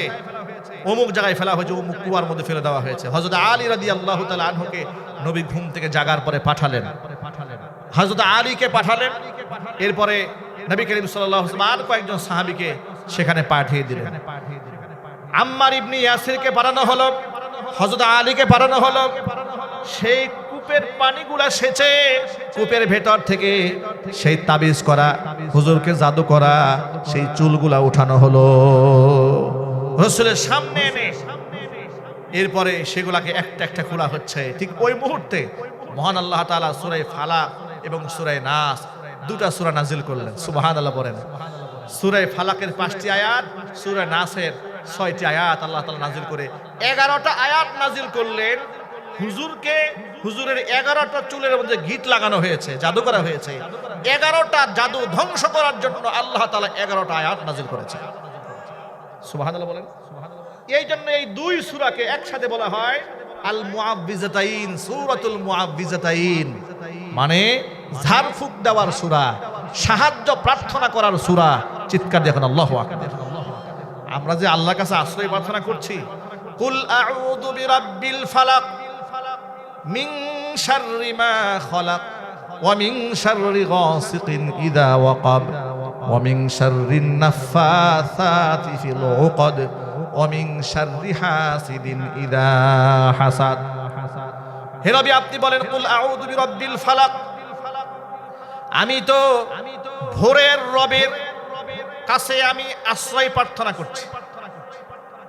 আউযু বিরাব্বিল ফালাক, ফালাক মানে হচ্ছে ভোরবেলা, সকালবেলা যখন একদম উদ্ভাসিত হয়ে যায়, সেই রব সকালের উদ্ভাসন কে সৃষ্টি করেন? যদি বলুন না কে? বিরাব্বিল ফালাক মিন শাররি মা খালাক, কোন জায়গা থেকে আমি তার কাছে আশ্রয় নিচ্ছি? মিন শাররি মা খালাক, তিনি যত কিছু সৃষ্টি করেছেন তার সৃষ্টির সমস্ত অন্যায় থেকে। 11টা আয়াত নাযিল হলো সূরা ফালাক এবং নাসের। মিন শাররি মা খালাক ওয়া মিন শাররি গাসিকিন ইযা ওয়াকাব, রাতের অন্ধকার যখন তা একেবারে নিষ্কলুষ অন্ধকার হয়ে যায়, অন্ধকার রজনীর অনিশ্বরা থেকে আমি রবের কাছে প্রার্থনা করছি, তার কাছে আশ্রয় প্রার্থনা করছি। সুবহানাল্লাহ, সাহায্য প্রার্থনা করছি, আশ্রয় গ্রহণ করছি। ওয়া মিন শাররি গাসিকিন ইযা ওয়াকাব ওয়া মিন শাররিন নাফাসাতি ফিল উকদ, ওই সমস্ত জাদুকরণী মহিলা যারা গ্রন্থির মধ্যে ফুৎকার দেয় তাদের অনিষ্টতা থেকে আমি আল্লাহর কাছে পানাহ চাচ্ছি। ওয়া মিন শাররি হাসিদিন ইযা হাসাদ, প্রত্যেক হিংসুকের হিংসা থেকে আমি মহান আল্লাহর কাছে আশ্রয় গ্রহণ করছি। সুবহানাল্লাহ। এই যে আয়াত তা নাজিল হলো 5টা, পরে সূরা নাস আয়াত নাযিল হলো 6টা। 11টা আয়াত আল্লাহ তাআলা জিবরাইল মারফত নাযিল করলেন।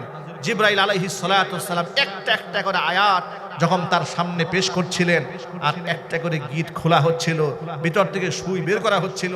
11টা আয়াত পড়া হলো, 11টা গিট খুলে দেওয়া হলো, 11টা সুই বের করে আনা হলো, জাদুক্রিয়া নষ্ট করে দেওয়া হলো। চিৎকার দিয়ে এখন আল্লাহু আকবার।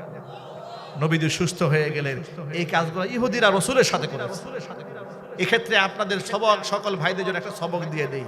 সেটা হচ্ছে এই, আমাদের ঘরে শিশু বাচ্চারা রাতের বেলায় প্রচন্ড কান্না করে। অনেক সময় দেখবেন খুব কান্না করে, অকারণেই কান্না করে। এত কান্না করে যে বাবা মা সহ্য করতে পারে না, দৌড়ায় যায় হুজুরের কাছে, দৌড়ায় যায় ডাক্তারের কাছে, কোনো সুরাহা নাই। আপনাদেরকে একটা আমল শিখিয়ে দেই। সেই সন্তানগুলো, ছোট্ট বাচ্চাগুলা, এদের উপর দুষ্ট জিনের কুনজর পড়ে। অনেক সময় এদেরকে ভয় দেখায়, ওরা চিৎকার মারে। বেশি কান্না করলে আপনি মুআব্বিজাতাইন পড়ে এদেরকে ফু দিবেন। সূরা ফালাক পড়বেন একবার, সূরা নাস পড়বেন একবার, এরপর আয়াতুল কুরসি তিলাওয়াত করবেন, সূরাতুল ফাতিহা পড়বেন, দুরূদ শরীফ পড়বেন, এরপর এর উপর দম করবেন।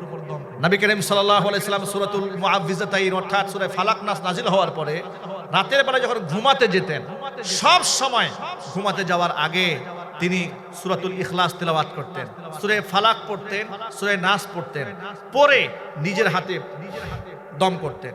নিজের হাতে দম করে নিজেই নিজেকে ঝাড়তেন। ঠিক এইভাবে নিজের সারা শরীরকে ঝাড়তেন, যতদূর পর্যন্ত রাসূলের হাত যায় নিজেই নিজেকে ঝাড়ফুঁক করতেন। সুবহানাল্লাহ বলেন। আচ্ছা, আল্লাহর নবী তো আল্লাহর রহমতে চলেন, আল্লাহর ইশারায় চলেন, আল্লাহর ইশারার বাহিরে চলেন না। তিনিও এতটা সতর্কতা অবলম্বন করে চলেছেন। আর আজকে দেখুন আল্লাহ তাআলার কত দয়া আমাদের উপরে, কত নাফরমানি, ওযু নাই, নামাজ নাই, রোজা নাই, পবিত্রতা নাই, গোসল নাই, শুয়ে আছে। আছে না নাই? কথা বলেন, ঘরের মধ্যে শুয়ে আছে। জিন ভূতে দিয়ে আশ্রয় আমাদেরকে মারে নাই, এটা আমাদের 14 বছর কপাল। ঠিক কিনা বলেন? আমাদের মধ্যে খবিশ শ্রেণীর মানুষ, ঘরের মধ্যে পবিত্রতা নাই, ওযু নাই, গোসল নাই, সূরা কিরাতের তেলাওয়াত নাই। আমাদের সন্তানদেরকে যে শয়তানে গলা টিপে হত্যা করে নাই, এ তো শুকরিয়া আদায় করা উচিত। আল্লাহ পাকের কাছে আমরা সাহায্য প্রার্থনা করছি, আল্লাহ যেন আমাদেরকে ক্ষমা করে দেন। জোরে কোন আমিন। উদাহরণটা কেন পেশ করলাম? ইহুদিরা হচ্ছে সেই নিকৃষ্ট নবীজির দুশমন যারা রাসূলকে জাদু করে কষ্ট দিয়েছে। মদিনাতুল মুনাওয়ারায় গিরিপথ দিয়ে হেরে যাওয়ার সময় পাহাড়ের উপর থেকে পাথর ফেলে নবীজিকে হত্যা করার চেষ্টা করেছে। ওরাও ছিল ইহুদি। বিষ মিশিয়ে খাবারের সাথে হুজুরকে হত্যা করতে চেয়েছে, এরাও ছিল ইহুদি। এমনকি তাম দুনিয়ার মধ্যে অসংখ্য নবীদেরকে হত্যা করেছে ইহুদিরা। এই জন্য আল্লাহ তাআলা ওদেরকে মালউন বানিয়েছেন, অভিশপ্ত জাতি বানিয়েছেন। এই যে সূরা ফাতিহার মধ্যে আমরা পড়ি, ইহদিনাস সিরাতাল মুস্তাকিম সিরাতাল্লাযীনা আন'আমতা আলাইহিম গায়রিল মাগদুবি আলাইহিম ওয়ালাদ-দাল্লিন।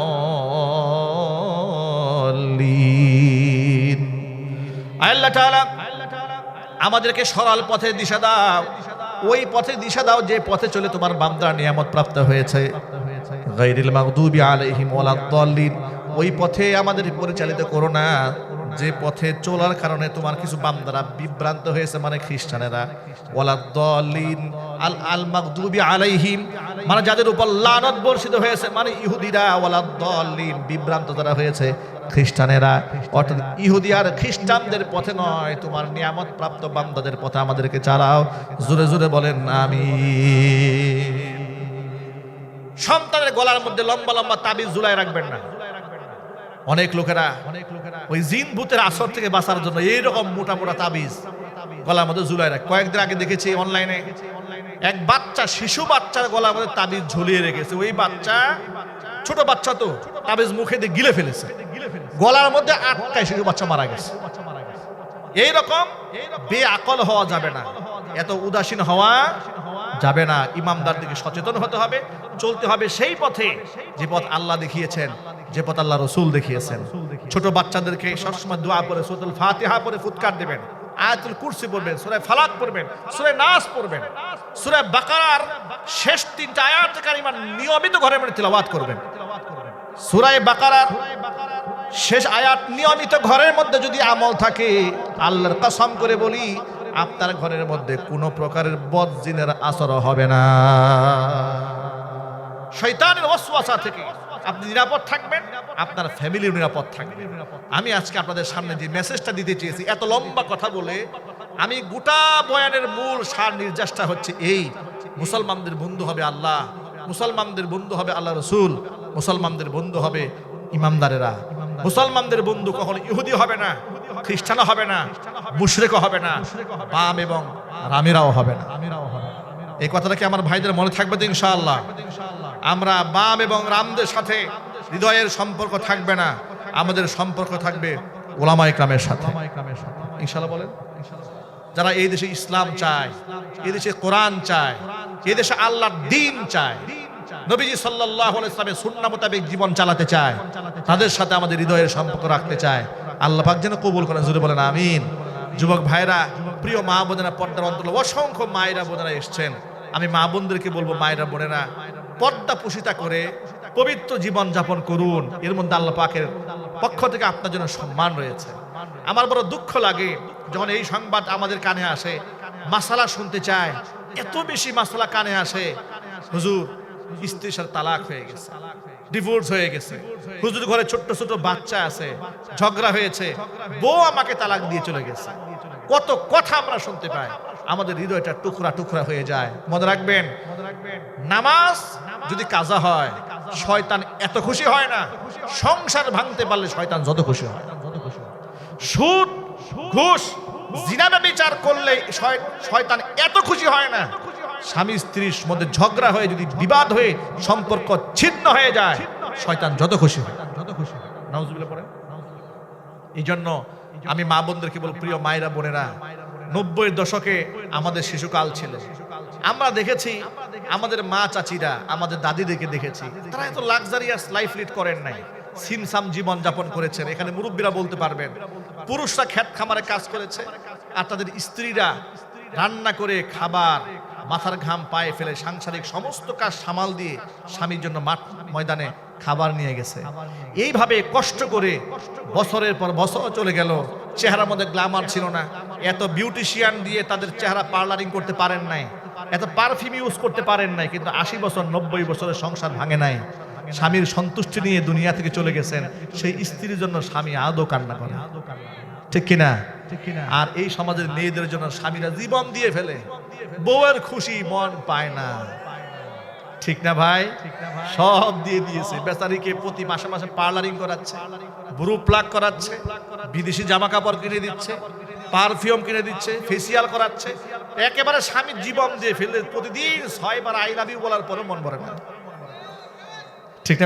বলেন, প্রতিদিন ধরে 6 বার বলে, একদিন একটু কম বলেছে, এরপর পরের দিন খুঁটা দিয়ে বসে থাকে, তুমি আর আগের মতো নাই, তুমি আমাকে আর ভালোবাসেন, আমি পুরান হয়ে গেছি, ঠিক না? ঠিক জুড়ে বলেন। প্রিয় মায়েরা বোনেরা, এইভাবে দূরত্ব নয়, স্বামীকে মহব্বত করতে শিখুন। নবী করিম সাল্লাল্লাহু আলাইহি ওয়াসাল্লাম বলেছেন, কোন স্ত্রী যদি এমন অবস্থায় মারা যায়, স্বামী তার উপর সন্তুষ্ট, আল্লাহর জান্নাত তার জন্য ওয়াজিব হয়ে যায়। কেন স্বামীর সাথে দ্বন্দ্ব হবে? কেন স্বামীর সাথে বিতর্ক হবে? এই ক্ষেত্রে আমি আমার পুরুষ ভাইদের জন্য ছোট্ট একটা টিপস বলেই আলোচনা আমি শেষ দিকে নিয়ে যাব ইনশাআল্লাহ। একটা হাদিসের উপর সকলকে আমল করতে হবে, যে আমলটা করলে আমাদের সংসারের ঝগড়া 90% ইনশাআল্লাহ ক্লোজড হয়ে যাবে। আমি হাদিসটা বলবো, একেবারে ইসমে আজমের মতো কাজ করে এটা। যদি এই আমলটা ঘরের মধ্যে করতে পারেন, আপনার ঘর থেকে স্বামী স্ত্রীর ঝগড়া দ্বন্দ্ব 90% শেষ, বন্ধ হয়ে যাবে ইনশাআল্লাহ। এই আমলটা পুরুষের জন্য। নবী করিম সাল্লাল্লাহু আলাইহি সাল্লাম বলেছেন, ইন্নাল মারআতা খুলিকাত মিন দিলাইন, নারীদেরকে সৃষ্টিগতভাবে বক্রহাড় থেকে তৈরি করা হয়েছে। যে জিনিস, যে উপাদানে তৈরি, তার আসর তার মধ্যে থাকে। বক্রহাড়ের তৈরি নারীদের মধ্যে সামান্য আচরণগত বক্রতা থাকতেই পারে। সুতরাং ইদা আকামতাহা, তুমি যদি সেই বক্র মেজাজটাকে টেনে সোজা বানাইতে চাও, ইদা আকামতাহা কাসারতাহা, তাহলে কিন্তু ভেঙে ফেলবা।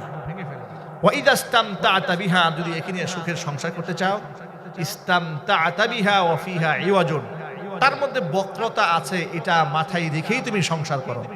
এই ক্ষেত্রে পলিসিটা কি? পলিসি হচ্ছে, অনেক সময় মা বোনেরা একটা জিনিস খুব সহজে বুঝেন না, জিলাপির মতো পেঁচ দেওয়ার পরে বুঝেন, ঠিক না? সেই ক্ষেত্রে করণীয় কি? মেজাজ যদি দেখুন আপনার স্ত্রী কোনো কারণে একটু রাগ হয়েছে, আপনার মাথার মধ্যে যদি এই কথাটা রাখেন যে হাদিসের মধ্যেই তো আছে, ওর মধ্যে একটু বক্রতা আছে, এটা মাথায় রাখলে আপনার স্ত্রীর প্রতি আপনার রাগ হবে না, গুসা হবে না, বরং আপনি চুপ হয়ে যান, হুজুরের ওই হাদিস অনুযায়ী আমল করেন যে আল্লাহ পাক ওকে তৈরি করেছে এভাবে, তারও তো কিছু করার না। এই চিন্তা মাথায় রাখলে দেখবে সংসার থেকে ঝগড়া বন্ধ হয়ে গেছে, ঠিক কিনা? আর উনি একটা কথা বললো, আপনি মেজাজটা আরো গরম দেখালেন, তাহলে তো এখানে আগুনের মধ্যে আপনি পেট্রোল ঢেলে দিলেন। কি বলেন? এই পেট্রোল মানে আমাদের পাম্পের পেট্রোল না, পেট্রোল তো পাওয়া যায় না এখন। কি পেট্রোল পাওয়া যায় এখন? এই দেশে কি শুরু হলো তেল নিয়ে, এমন সংকট শুরু হয়েছে, আল্লাহ তাআলা যেন এই সংকটকে নিরসন করে দেন, জোরে বলেন আমিন। আজকে যে কথাগুলো আপনাদের সামনে উপস্থাপন করেছি, সবার আগে আমার ভাইকে, আমাদেরকে, আমার মা বোনদেরকে সকলকে আমল করার তৌফিক দান করেন। আমি যুবক সম্প্রদায়ের প্রতি কৃতজ্ঞতা জানাচ্ছি যে আমার যুবক ভাইরা, অল্প বয়সের তরুণ ভাইরা একেবারে বয়সের শুরু থেকে শেষ পর্যন্ত জমে বসে গুরুত্বপূর্ণ তাকরীরগুলো তারা শুনেছেন, আমার মা বোনেরা শুনেছেন। মহান আল্লাহ তাআলা যে কথাগুলো বলেছি আমাদের সকলকে আমল করার তৌফিক দান করেন। আমাদের মধ্যে ভ্রাতৃত্ব, মহব্বত এটা আরো বেশি তৈরি হবে যখন আমরা 5 ওয়াক্ত নামাজ জামাতের সাথে মসজিদে গিয়ে আদায় করতে পারি, যখন আমরা আমাদের মা বোনদেরকে শারঈ পর্দা মেইনটেইন করাতে পারবো, আমাদের সংসারের মধ্যে শান্তি আসবে। কিন্তু বউ দিয়া যদি আপনি টিকটক ব্যবসা করেন, তাহলে সেই সংসারে কিয়ামত পর্যন্ত শান্তি আসবে না। নিজের বউয়ের ছবি ফেসবুকে ছেড়ে যদি বলেন, প্রিয় বন্ধুগণ আপনাদের নতুন ভাবি খাস দিলে দোয়া করে দিয়েন, কি এই সংসার টিকবে? আরে আমার বুঝে আসে না, আমার যুবক ভাইরা এত বেওকুফ হন কেন, এত সরল হন কি করে? আপনি আপনার সার্কেল থেকে চিনেন না, ওদের নজর কেমন। পৃথিবীর কেউ না জানলে তো বন্ধু হিসেবে আপনি বন্ধুদের চরিত্র জানেন। আপনি যে বউয়ের ছবিটা ফেসবুকে পরিষ্কার করে প্রচার করলেন, আপনার বন্ধুদের চরিত্র তো আপনার জানা আছে। আপনার বন্ধুরা প্রথমেই একেবারে সুনজর দিবে, রহমতের নজর। কি বলেন? রহমতের নজর দেবে, কুনজর দেবে, বাজে নজর দেবে। তাহলে কি হলো? আপনি দাইয়ুসের কাতারে চলে গেলেন। আল্লাহ আমাদেরকে তুমি হেফাজত করবে। আমরা আমাদের স্ত্রীদের ছবি ফেসবুকে দেব না, এটা প্রচারের বিষয় নয়, এগুলো আমানত। স্বামী স্ত্রীর মহাব্বত আমানত, এগুলো মানুষের সামনে প্রচার করা জিনিস নয়। আল্লাহ পাক এই কথাগুলো বোঝার তৌফিক দান। ইস্তিগফার পড়েন, আস্তাগফিরুল্লাহ রাব্বি মিন কুল্লি যামবি ওয়া আতুবু ইলাইহি ওয়ালা হাওলা ওয়ালা।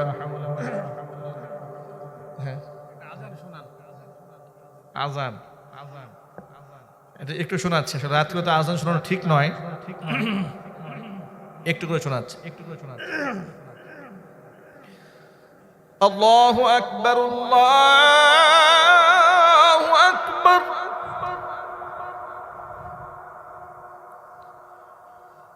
আল্লাহু আকবার,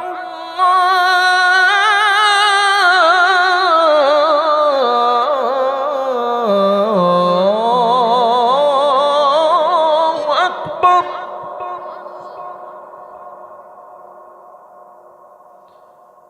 أشهد أن لا إله إلا الله،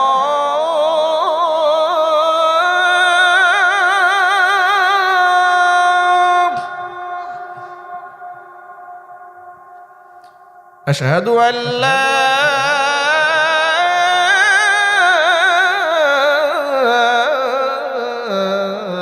إله إلا الله।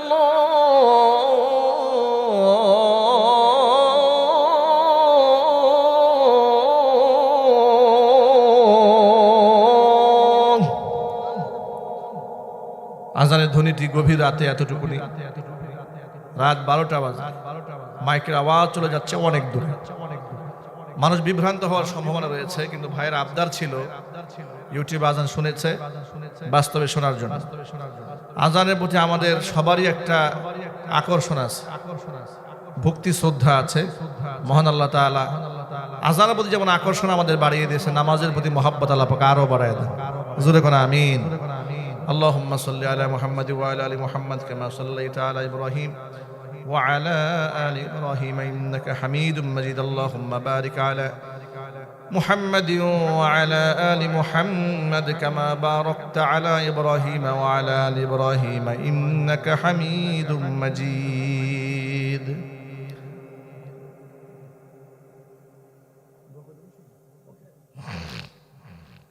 الحمد لله رب العالمين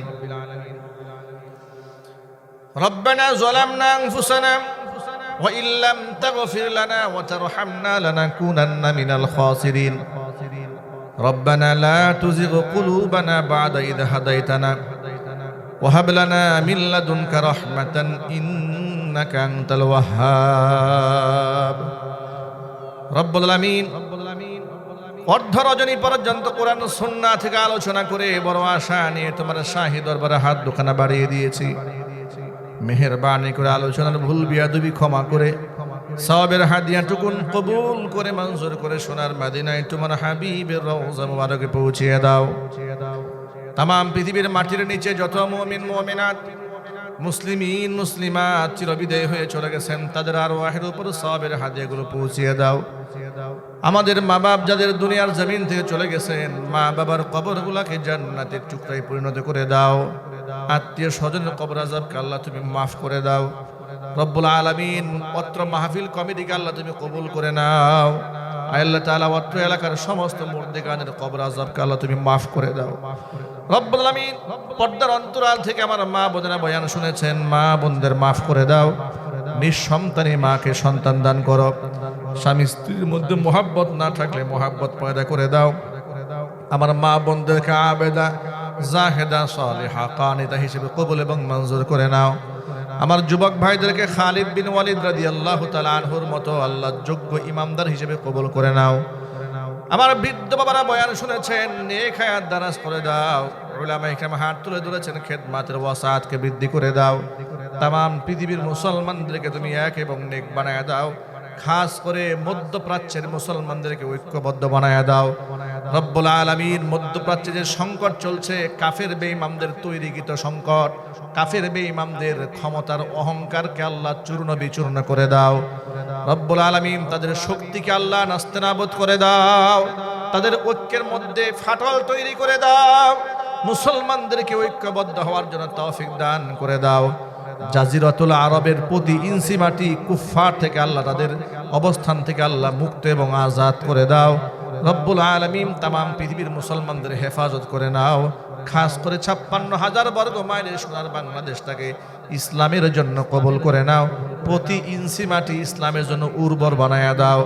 রব্বুল আলামিন দেশের শাসক যারা রয়েছেন সঠিকভাবে রাষ্ট্র পরিচালনার তৌফিক দান করে দাও।